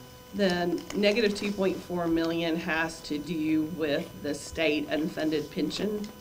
The accounting standards for that is an enterprise fund, which is like a business top fund, that we have to put our portion of the CRS debt on our books. That's why it's a negative fund balance. But we're not obligated. We are not obligated budgeted for it, no. For payment. Yeah, I just want to point that out, since it was Thanks, I appreciate it. If you turn to page 24, this is the city's recreation operating fund, which accounts for the city's park systems. Revenues are budgeted at 1.7 million, with 1.649 million being transferred from the general fund. Expenses at Central Park is $1 million. Dawson Pool, $229,000. Sports Park, $183,000. And other recreation areas, $252,000. With salaries and benefits being $1 million. Operating expenses, $578,000. And capital outlay for $51,000. This is for a new truck to replace a vehicle that was totaled last year. Sean, I was going to ask you on that. Is your department, is Parks and Cemetery, are they up to speed with the vehicles and equipment that they need? We're probably a vehicle or two short, but we're moving along. We're okay. Like just doing this will help us tremendously. Okay. Thank you very Yeah, much for asking. yeah, definitely. I'd also point out the same situation applies to this negative fund balance, is because of the state. And it is, the reason we show it as a negative is we have a fund, a separate fund for Yes, the it is. general fund. We do. But I mean, this is basically a general fund expense. It is. Yes. I mean, it's just, It ha- it's an accounting deal. Yes, and it has to be accounted there because we do have the revenues and the sales in Dawson Pool. I mean, we don't expect it ever to make. No, But no. it would be on a This is positive side. This is a contribution by the board to the citizens to provide parks and recreation. Right. Are we still utilizing the prisoners for grass cutting at the cemetery? There's a problem with it. It's been very helpful. We're very appreciative of it. We got this early in the season, we're able to take care of it. Okay. And as we get into some of those moments where we have like summer motion and some of the bigger events going on, it's hard for us to get the staff, so we may ask for some assistance, from time to time from them, because that is going to be helping us. But at this point, we're okay. Okay. Well, I spoke with Jailer Hensley yesterday. They are being cut quite a bit of employees. Gotcha. So at first, they weren't going to be able to do the cemetery this year. Now he feels, and pretty sure that he can provide all the services that we need. Okay. Thank you very much. I was just curious. And we also, at least I raised the issue of incorporating the cemetery back into the park system. Is that a legitimate consideration? Are you talking about the boards? Yeah, well, I mean, the whole thing, Yeah. the financing, I mean, it was under the park system and it was pulled out. It's under the park system as far as the department. It's the Department of Parks and that's never changed. Accounting-wise, no. we It's can't. always been separate. And it has to be But- so. Yes. Right. Yes. But structurally, who's over and stuff like that, it is under Under the park system. in the park system, yes. And something we're looking at seeking in the recreation fund is a grant to see if we can get some money to provide lighting at AK Steel. We are looking, we're doing just some preliminary research on that, and hopefully we'll have some better information to bring back to you on a couple months. Okay, thank you. If you turn to page 25, this is the Ashland Cemetery Fund, which accounts for the Ashland City Cemetery. $1,000. Expenses at $249,000. Salaries and benefits, $183,000. Operating expenses for $66,000. And we've advertised the cemetery? Yes, if you look into the lobby right now, she has information, she's done it on Facebook, and we've looked at other avenues also to do that. So And I know we've talked about expansion, it's been mentioned about expansion. Well, it's on the property that we own. It's Correct, just opening yeah. up sections that are owned by the city that are over by the mausoleum. Are we moving forward with that? Yes. we have, and we've done it all with our own city staff, and it just keeps a greater inventory for the cemetery staff to show. Okay. I'll say 2 years ago, the deficit was $300,000. Yes. They buried 300 people over a year, so we lost $1,000 on each burial. Now we've cut it down to we're losing 58. To me, that's Because we remarkable. raised the rates that we Yeah. should have raised a long time ago. Yeah. What At is, least they're comparable. it looks like we got $1 million in unrestricted fund balance. What's that? It is the inventory. Oh, the graves, unsold graves. We actually, at audit time, we count how many we have unsold, and we put a value on the grave depending on where it is. We also count how many we have unsold in the mausoleum, put a value on it, and that's put on our books at June 30th. Okay, good deal. Here's, going back to the boards, I'll give you all a copy. This is what I have, trying to work from. I told you we're trying to straighten out all the boards. Oh, the existing Yes. appointments. Mhm. So the departments have to be separate accounting, but can we combine the cemetery and park board or not? We can combine the board. Yes. Yeah. Combine the board? Yeah, it's in the Department of Parks, Recreation, and Okay. Cemetery. And I checked with Sean. Sean was fine with that.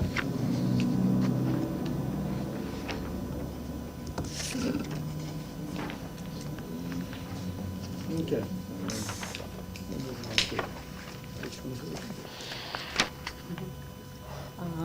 The parking garage fund, that accounts for the parking garage located at 17th and Carter. There's no budgeted revenues this year. Expenses, $124,000. Salaries and benefits, $67,000. Operating expenses, $56,000. And of those operating expenses, 83% of it is the maintenance on the elevator, utilities, and insurance. So it's operating at bare, but it's not making any money. On the elevator, have we got it really up to date? I mean, we don't, okay. Yeah, it's required a lot of have to do it. We And needed be certified. inspections, but it's not been remodeled in what, 25 It's years? not been totally redone? Oh, no. That will cost you all hundreds of thousands of dollars. That's, Is you probably it, have a quote. Is it analog or is not, is it? It's mechanical, yeah, it's for the elevators that we're running into, and they're going down. Did we get the people that were stuck in it the other Yes, day sir. out? Yes, sir. Are they still over there? To his point, I have 7 call-outs to the maintenance company that comes in, and those can be rather expensive. And the after hours that Mr. Clement was referring to, those are emergency call-outs. So we are having significant issues with both elevators. They are getting maintained, and they are being fixed. However, they're not made anymore, and, again, they're analog. Well, maybe next year we look at redoing them and see what kind of, at least we can get a price on it. Is there a grant or See something? what we're up against. No grants that I'm aware of for elevators. Elevator grant? I'm going to ask a real silly question, but this is what I understand it to be. Those bank employees who rent spaces in that parking garage, the revenue goes to the bank. Is that correct? I think the bank provides it for their employees, but the people that rent from the bank office suites, that the parking is included in their rental agreement, the bank still keeps it, yes. Oh, that's And they the fir- keep That's it, just the first floor, right? No. No, it's like the first It's three. anybody in the bank building. yeah. So, and it is, they keep the money through the life of the lease that they have with the particular people in the bank. So if their lease is 10 years, they keep the money for 10 years. Can we advertise those spots? Yeah, we have. They're free. I I mean, don't can think we, we've no? rented a space since we've had it, have we? Can we advertise those or offer those to people? Well, we were gonna put a banner up that said yeah. free parking, you know. That was my understanding, that is my note, that it, Yeah. I mean, that we still want free parking to encourage Yeah. people to come downtown. Have to- Well, it helps alleviate the problems of the 2-hour Sure. parking. Yeah. So could we find out if those, you go first, second, third floor, whatever, those spots are reserved? Can we find out if those individuals are still No, it's in reserving the those? contract that the bank gets to pick what spots they reserve. We can't Maybe what even, we ought to do is get a list from them of the current Tenants. spaces that Yeah. are rented. okay. Because at one time, that restaurant was gonna, their workers were gonna rent Chimney so many. corner? Mhm. No, it was Sal's at one. when it was Well, I mean, going. the building, the chimney barn. Yeah, they were gonna rent spaces over there. But now, that's kinda on hold right now, but the new restaurant, Well, since parking's free, why would they rent? well, I mean, yeah, To reserve a spot. Right. to reserve a spot. And we have significantly reduced the operating expenses of the garage. We used to have 2 full-time workers over there. But they were busy. You got one now, right? It's even Sean, are they working there part-time, I think, or is it? Yeah. Yes, sir. So we cut down, I think, even from that, and now we're just doing patrols with the groups that's working downtown, just to take a look through the bathroom system. So if we don't have anybody over all the time, why do we have $67,000 in salary? It's salary for the person that working over there part-time. That's what they budgeted. Okay. Well, if it's part, should we not split that salary? We actually account for it In other places. in other places. We actually account for it where they actually work. Oh, So they okay, put on their right. time sheet Yeah, when they okay. work where. Are they park employees or street employees? Yeah. Okay.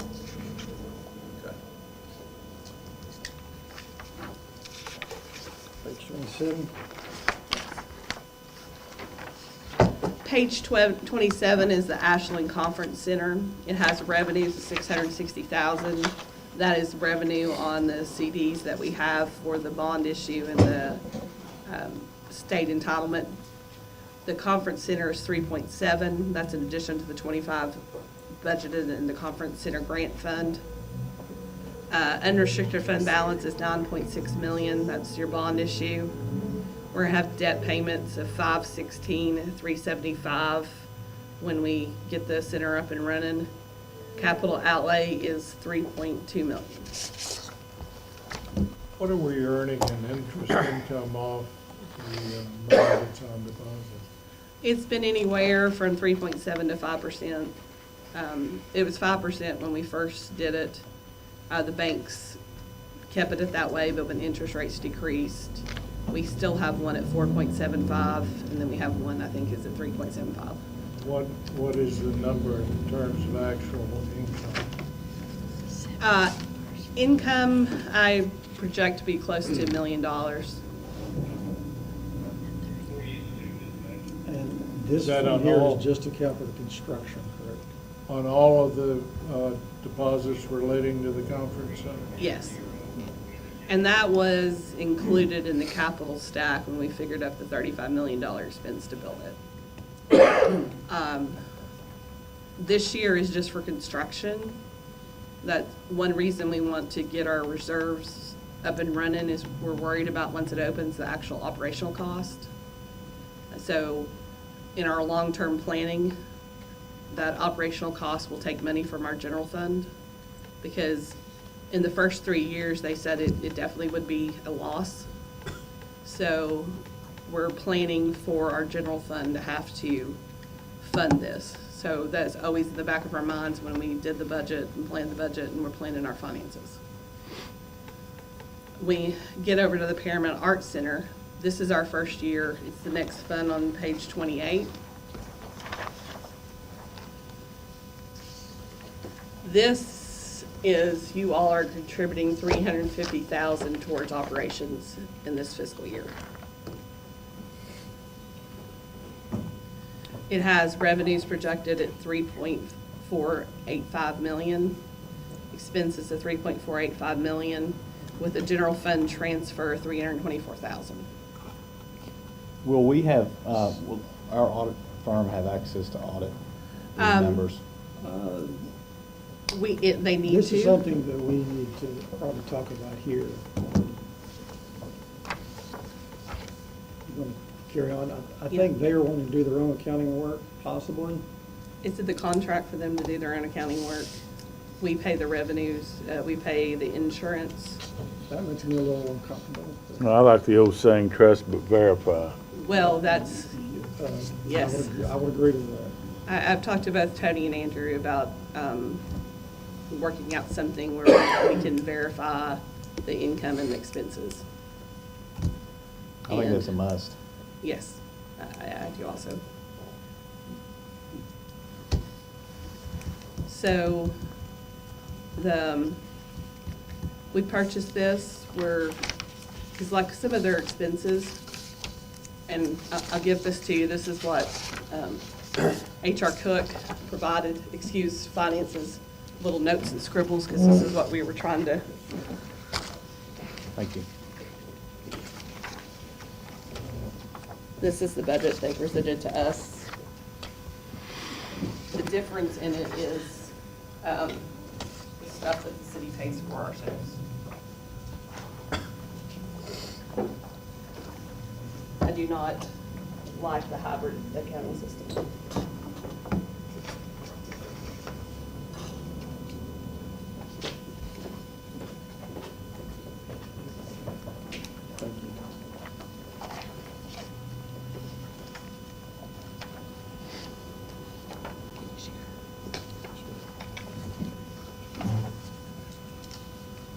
Just on that point, I've got a copy of the management contract here.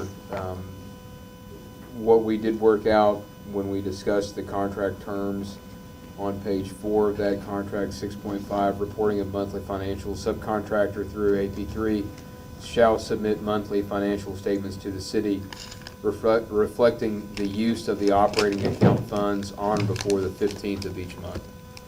So that was made part of the contract when it was negotiated. Has that been consistent? It has not been. Never received anything other than what Andrew's We provided. have received, Yeah.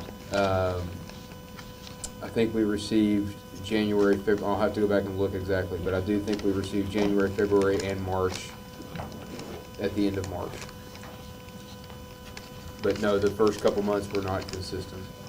And seeing a financial on a piece of paper and knowing what the actual purpose of the expense is what we want to see. We want to see the backup to these expenses, because it's the city's money. Certainly agree. Do we know if is the accounting done on site, or is it done somewhere else? I do not believe that they have any accountants employed on site. But that's just an assumption more than anything based on the job descriptions that I've seen posted. And if you look at second page, it reinforces Andrew's assumptions, because there is no accountant. There's a ticket office operations manager, but there is no accountant in the budget there.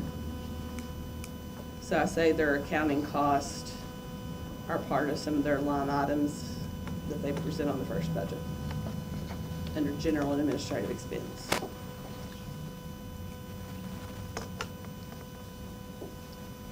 So we have to approve this? Is this part of our? The agreement says you all will approve the budget, yes, and the budget is being budgeted in the city budget, what they spend plus what we spend. Because I think everything needs to run through the city's budget and audit. So is this the total cost? Total cost, yes. That's what we pay for, and that's what they pay for or propose to pay for. We're paying all the utility bills, all the phone bills, all the internet bills, and we're paying some IT cost, and we are paying the utilities and insurances. Okay. We have property and general liability insurance on ourselves from the building. I would just encourage staff to look at, potentially ways that we can work together to audit some of these funds, to make sure that they're in compliance with what they need to be, so we can actually track where, our taxpayer dollars are going. Yes.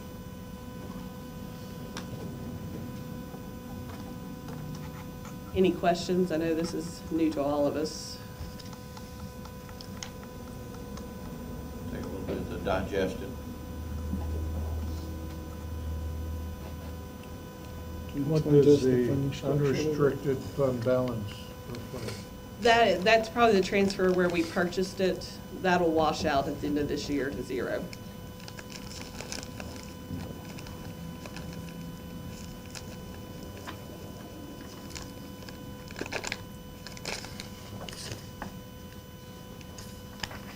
Okay. And when we do move forward with the request for proposals for naming rights, that will be a line item under this account.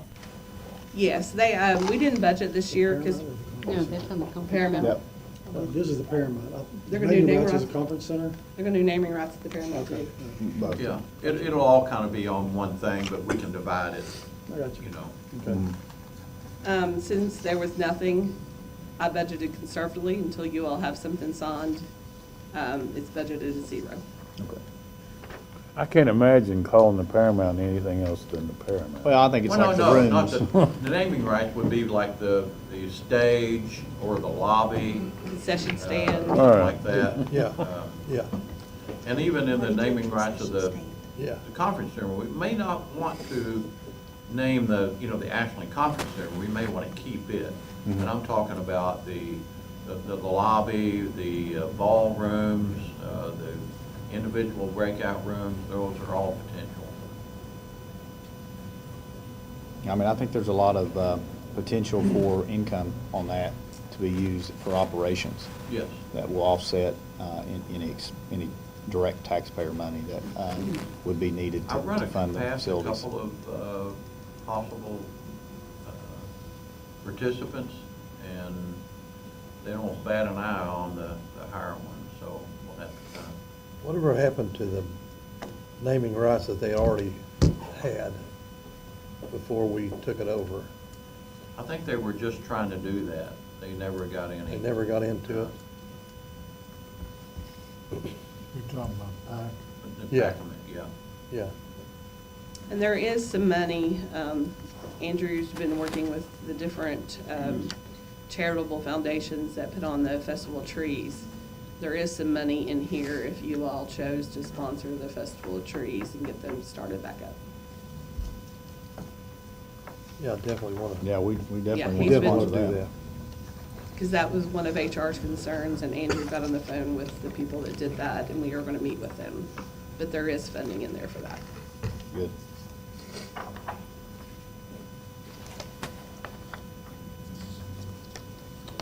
All right.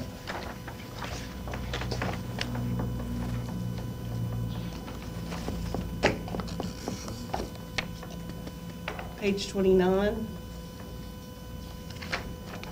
is the capital purchase improvement fund. The capital purchase improvement fund, we have other financing sources of 9.69 million.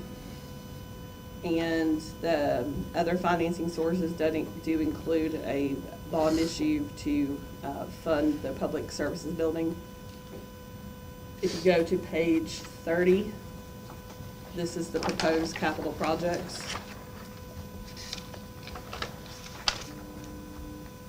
When we are going out and seeking debt, we looked past the public works building to look at the needs citywide, to make sure that, you know, being proactive, we're trying to plan out our capital and things needed.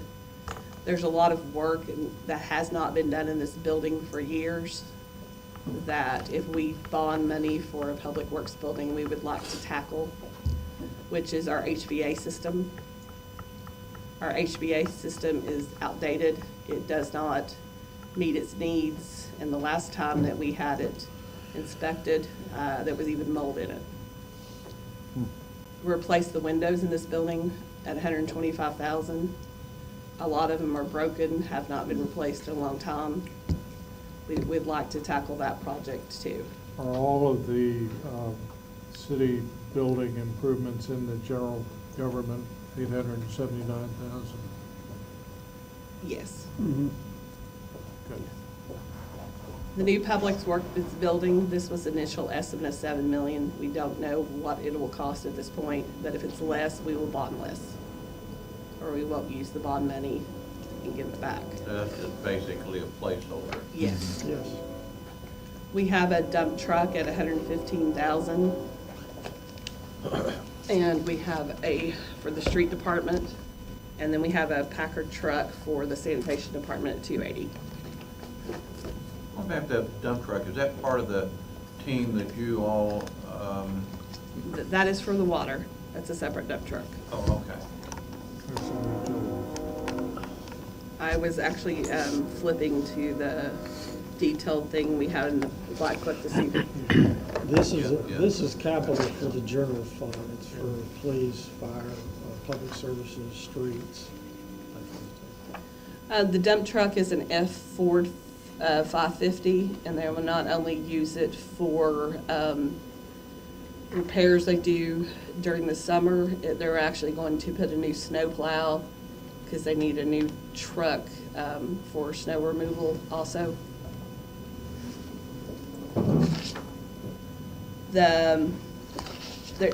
Also, when we do the new Public Works building, we've ran out of room at the police department. We have $350,000. When the police department was built, it was built to be expandable over the back section of it and to put a second floor on there to give them more room. I think a lot of the criminal investigations where we have a lot of equipment. How did we come up with $350,000? I think that was the number for the police chief.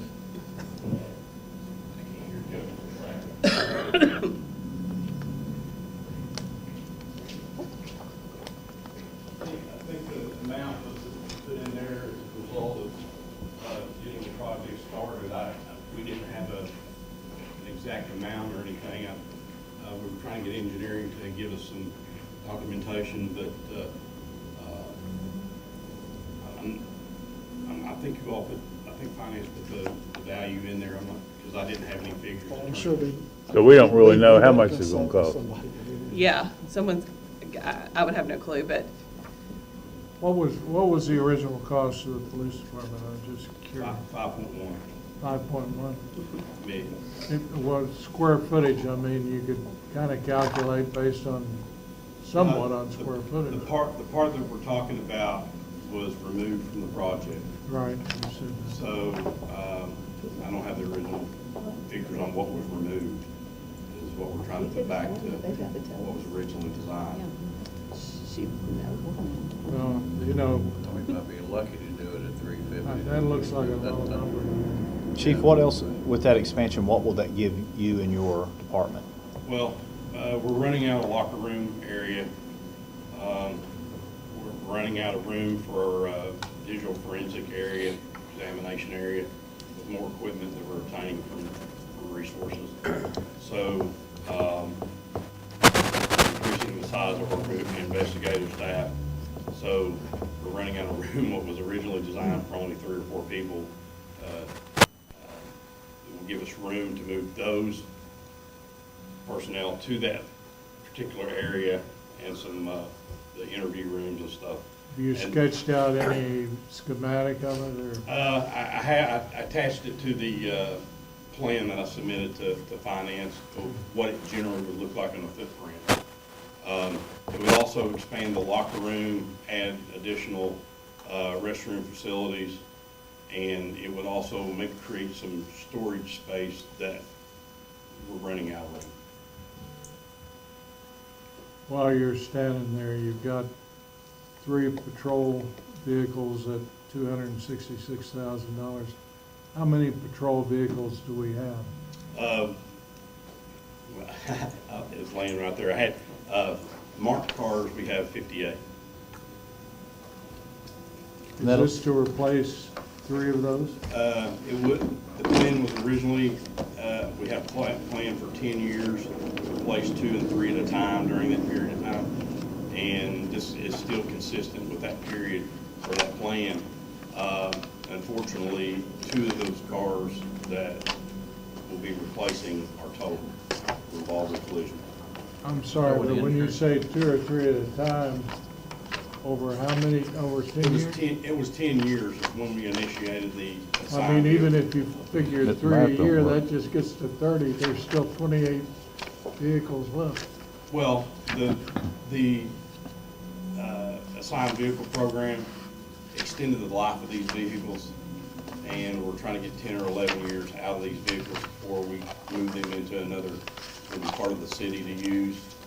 We have been doing that slowly with some investigative vehicles out of our fleet. And, Well, with the 3 that you have in here to buy, that would eliminate 3 that we have. Is that? it would probably eliminate 1 because we have two right now that are sitting up there that are not repairable from collision. 2 of those we probably got insurance proceeds Yeah. on, That's what I- that they're out of thing that we're replacing. We're in litigation.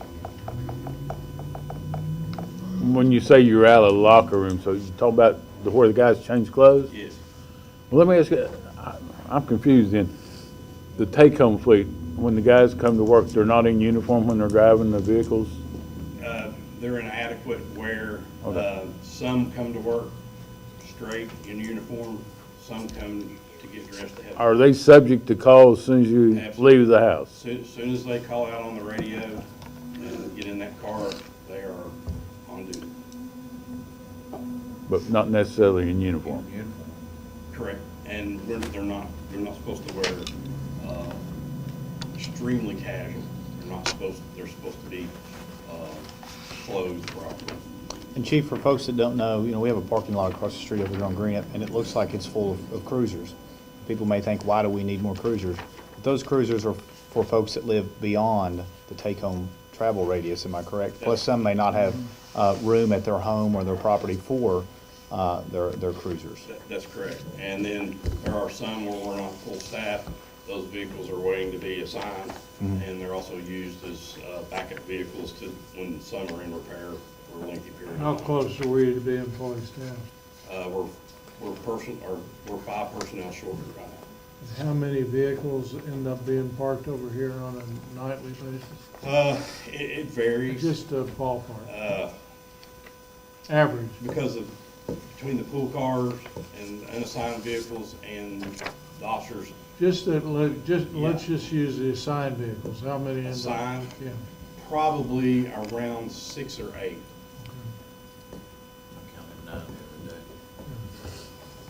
And Commissioner's right, we have personnel that don't have room at their home. Some choose not to take them home, and some go beyond the distance. Do you have any number in your head in terms of the cost, increase in cost of insurance to the department with the take-home vehicle? I think the original plan, under that fleet plan, it was determined from a fleet size. I think the cost was over a certain amount of vehicles. I don't have that. I was just curious. Those numbers. It wasn't per vehicle. I believe it's per so many in a fleet. Has that, the take-home, has it eliminated the wear and tear on the cruisers? We've got some vehicles that were pretty much, we thought were dead in the water.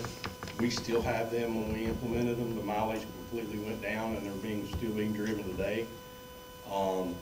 Cars that we initiated in the very initial purchase are nowhere near the mileage that we anticipated when we only had 10 or 12 cruisers in our fleet. I mean, we're getting full life factory warranty out of these now.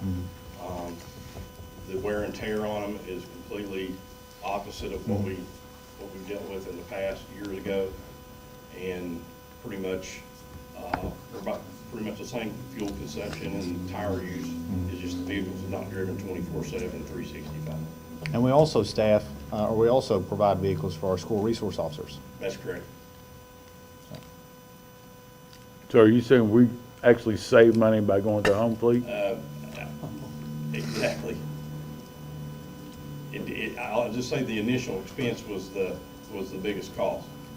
When Mr. Grab and I found the opportunity to initiate it a few years back, it was the perfect storm. Funding was available. Now it was time, because the vehicles cost so much. The vehicles cost so much to be equipped. The technology that goes into it. It no longer was a disposable vehicle.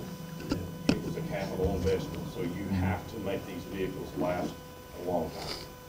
Well, I, for one, would like to see a little number that you can define, maybe a little better than $350,000 on the building improvement. I mean, I'd like to see you work up some numbers that we could rely on to some degree. Is that fair? That's fair.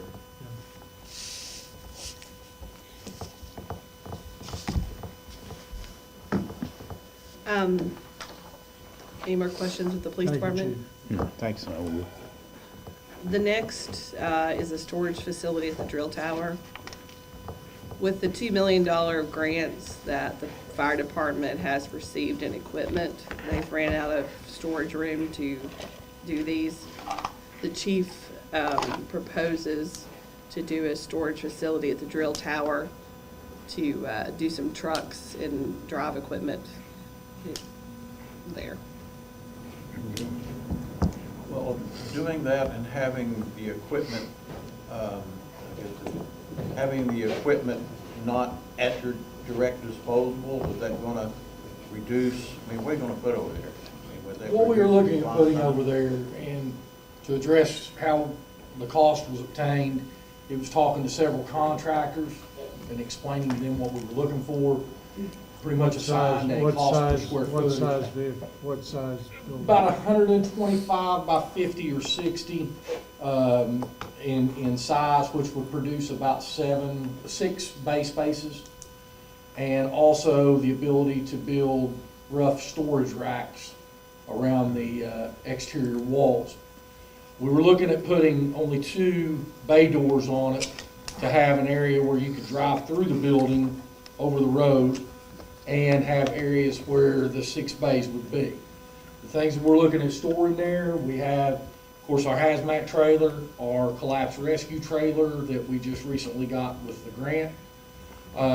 We have more than likely looking at putting our boats over there. Our dive trailer would go over there to free up a lot more space at Central Station. This would be the equipment that would be used on a less frequent basis. That is correct, sir. That is taking up space in your stations. That is correct. And it's probably closer to the river, river it for is. boats, I mean. Yes. Gotcha. Due to the fact of what is stored in some of the trailers, we would have to provide a means of controlling the environment inside the building. But as far as putting a restroom in it or water facilities, I don't think that we would need that with the drill tower next door. Is there 'cause it water has in the water. drill tower? Yes, yes. And there's a restroom in the drill Yes, tower? yes, there's 2 of them. There's a classroom in there. We use that space quite often. Chief, would this also provide additional room for potential training if need be? Yes, within Central Station, definitely. And it would also place all of our equipment in one area that can be accessed, such as for maintenance. At different times of the month, we have to do inventory on that equipment.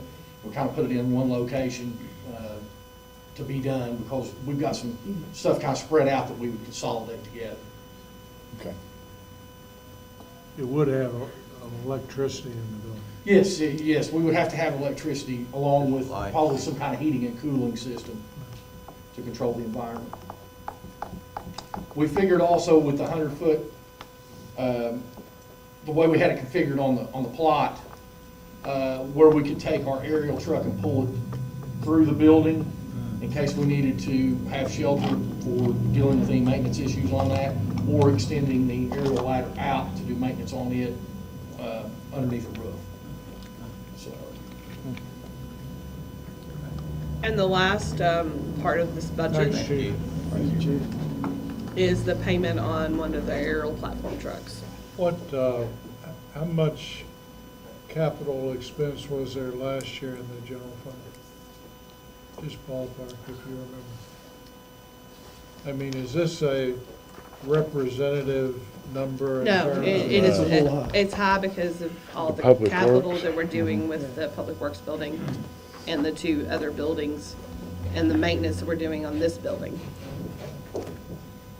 Last year was 1.2 million. Oh, wow. But, Just a little bit more. and that includes payment on a fire truck. I got you. When we talked about doing these items in capital planning, we are trying to plan, and like the fire trucks, we've made payments on them in 3 years or set aside the money in fund balance so that we don't have, we've done those 3 fire trucks without assuming any debt. Chief, when are we expecting the arrival of the new aerial truck? New aerial truck was originally slated to be delivered in August of this year. It looks like now it's going to be on towards October timeframe. They've not ran into any snags, but production has slowed in some areas, and they always get down to this point and have to adjust that date, plus or minus 60 to 90 days. Is the Setfin Corporation still on strike? I believe technically yes, but I was also informed that most of the workers have come back to work at the plant. Do we have a plan for the existing aerial once we receive the new one? Will we put it in reserve? It is going to be in reserve, and it will be Good. housed at Station 2. They have a base base. We'll have to move a reserve truck out of there, but we plan on keeping it for as long as we can until it becomes a mechanical burden to have in reserve. Because, as you know, we've ran into several cases over the last 2 or 3 years where we've had that piece of equipment down. We had to borrow a piece of equipment from a neighboring department that was gracious enough to give us that. Yeah. That's great. Thank you. Is there any areas over the budget you would like us to retouch on? Or We're capital intensive on this and. Yes. And need to be, when you look at investments of any company or anything, you also have to have investments in your people. And we have not done that. To much degree. I mean, we take care of them in a lot of different ways. Shouldn't say that. But, Well, are there areas that, and I had this conversation with Ms. Veach earlier, are there areas that we may be able to shave a little bit in order to look at potentially offering something to our employees? You know, I know they haven't had a cost of living adjustment, not so much a raise, but a cost of living adjustment or CPI within the last, couple of years or a year or so. Is there areas that we might be able to shave a little bit off to look at maybe doing something like that? there are still areas that I think that we can combine jobs and what things people do in personnel. My staff is certainly doing it, and they've done it every day for 2 years. But finance stood up and were a leadership with that. There's other departments that have also done the same. I don't want to do that. No more. No, we don't want to do, when you say we don't want to do that, making people do more duties. No one's losing their job. That's not what we're saying. We're asking people to do more duties than they are currently doing. I think that one suggestion I had was, we're pretty heavy on paving, near close to $1.9 million. Would we be able to maybe shave there and then shave somewhere else and, just shave a few areas? If you shave paving, you'll have to do it in future years. The only gift that keeps on giving is shaving personnel. If you shave paving, you're going to have to make that paving in future years. But we're not talking about cutting anybody's job. We're talking about people having to do more work. We've got options. That's certainly an option. Paving. You're going to have some Reduce savings. the amount of the stabilization fund. It's just how you want to slice up the pie, the composition of it. To give you a little bit of a reference point, I think 1% COLA is salary and benefits. Citywide, about 378. Is that? Yes. That's about 378K. And you have a possibility of $120,000 in contribution dues, because those were significantly double, and Visit AK has never asked for anything, so that's 120. And then AIM has asked for 35 additional. So if you give them additional to do downtown activities, even say you give them 70, there's $120,000 savings there. I don't want to Options do could away be, with either one of them.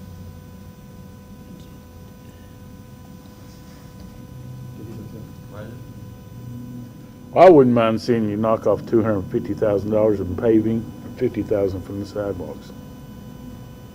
I think the, And give each employee $750. the CPI for the previous,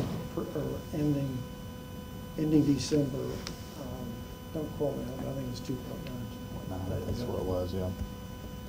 I mean, I would like to give employees that, that's just, You know, that's we- just keeping the purchasing power of employees the same. Yeah, I know we've asked a lot of our staff over the last, since we've been in office, 16 months now, we've looked at ways to save money, we've combined jobs. I don't think that I think we can probably still look at some of that in certain areas that have been vacant for a long time. But I think we also need to look at, everything's gone up, inflation's been significant, gas is near $4 a gallon. And, when our folks are doing more, I think we need to consider that, their cost of living in that, and I say that, but we also do have a lot of folks here that make a whole lot of money. And I think that it needs to be addressed eventually through attrition as well. So I think there's a lot of areas and avenues that we need to look at our pay and our compensation.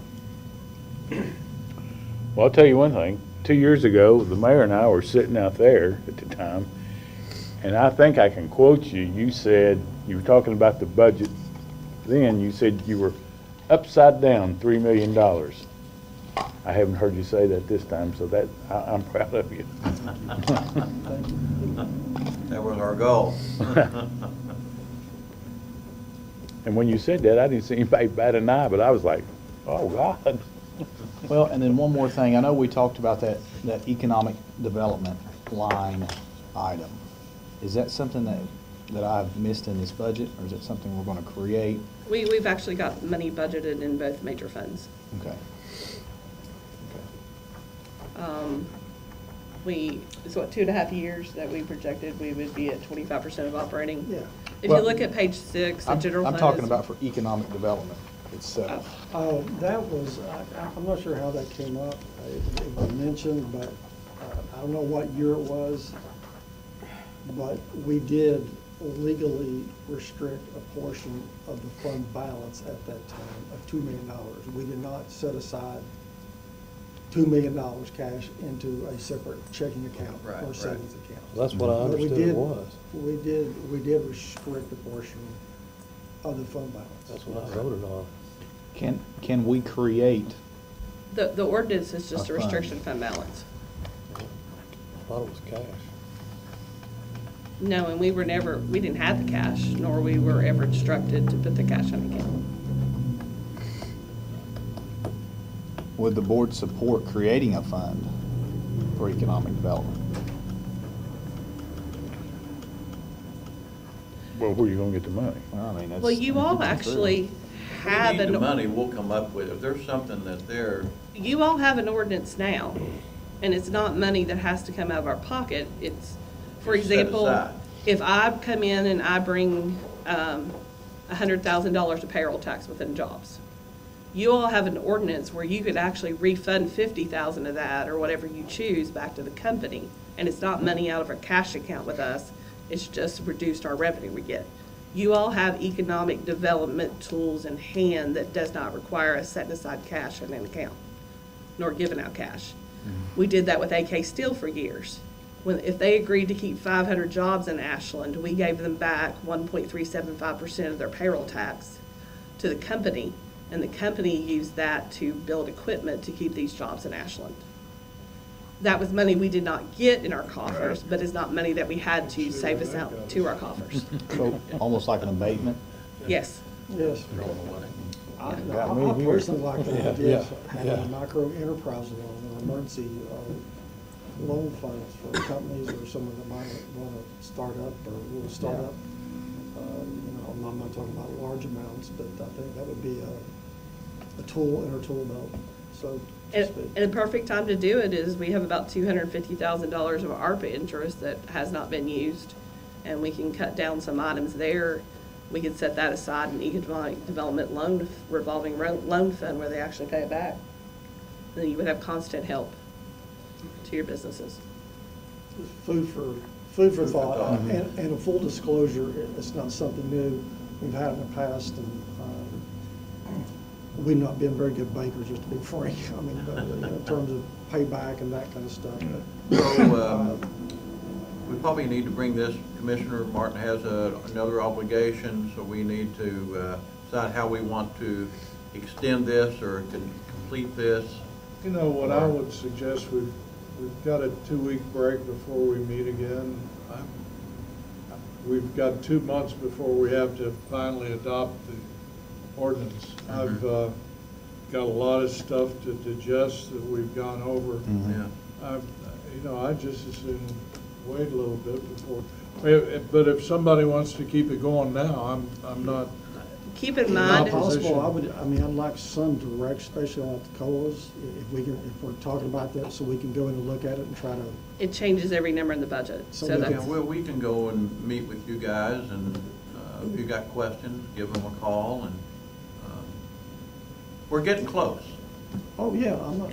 I see what you're saying, Tony. When would Yeah. you wanna? The sooner you know, the Well, if I better. get an idea, so I can try to make it work for you guys, is what I'm Okay. saying. I have auditors coming in June, so I hope we can have it done before Well, June. we've got 6 weeks, Yeah. or 5 weeks before the auditors come, The next regular meeting is May 14th. Yeah, which is a good bit off. yeah. Yeah. I want to commend finance and city manager on the work you've done. An excellent job. Thank you. Thank you, I Done appreciate that. an I'm sure- outstanding job. I'm sure finance staff does. Done a nice presentation, department heads, everybody's contributed very well to the effort. Thank you, sir. Thank you. Well done. Thank you. All right, with that, we stand adjourned. Thank you.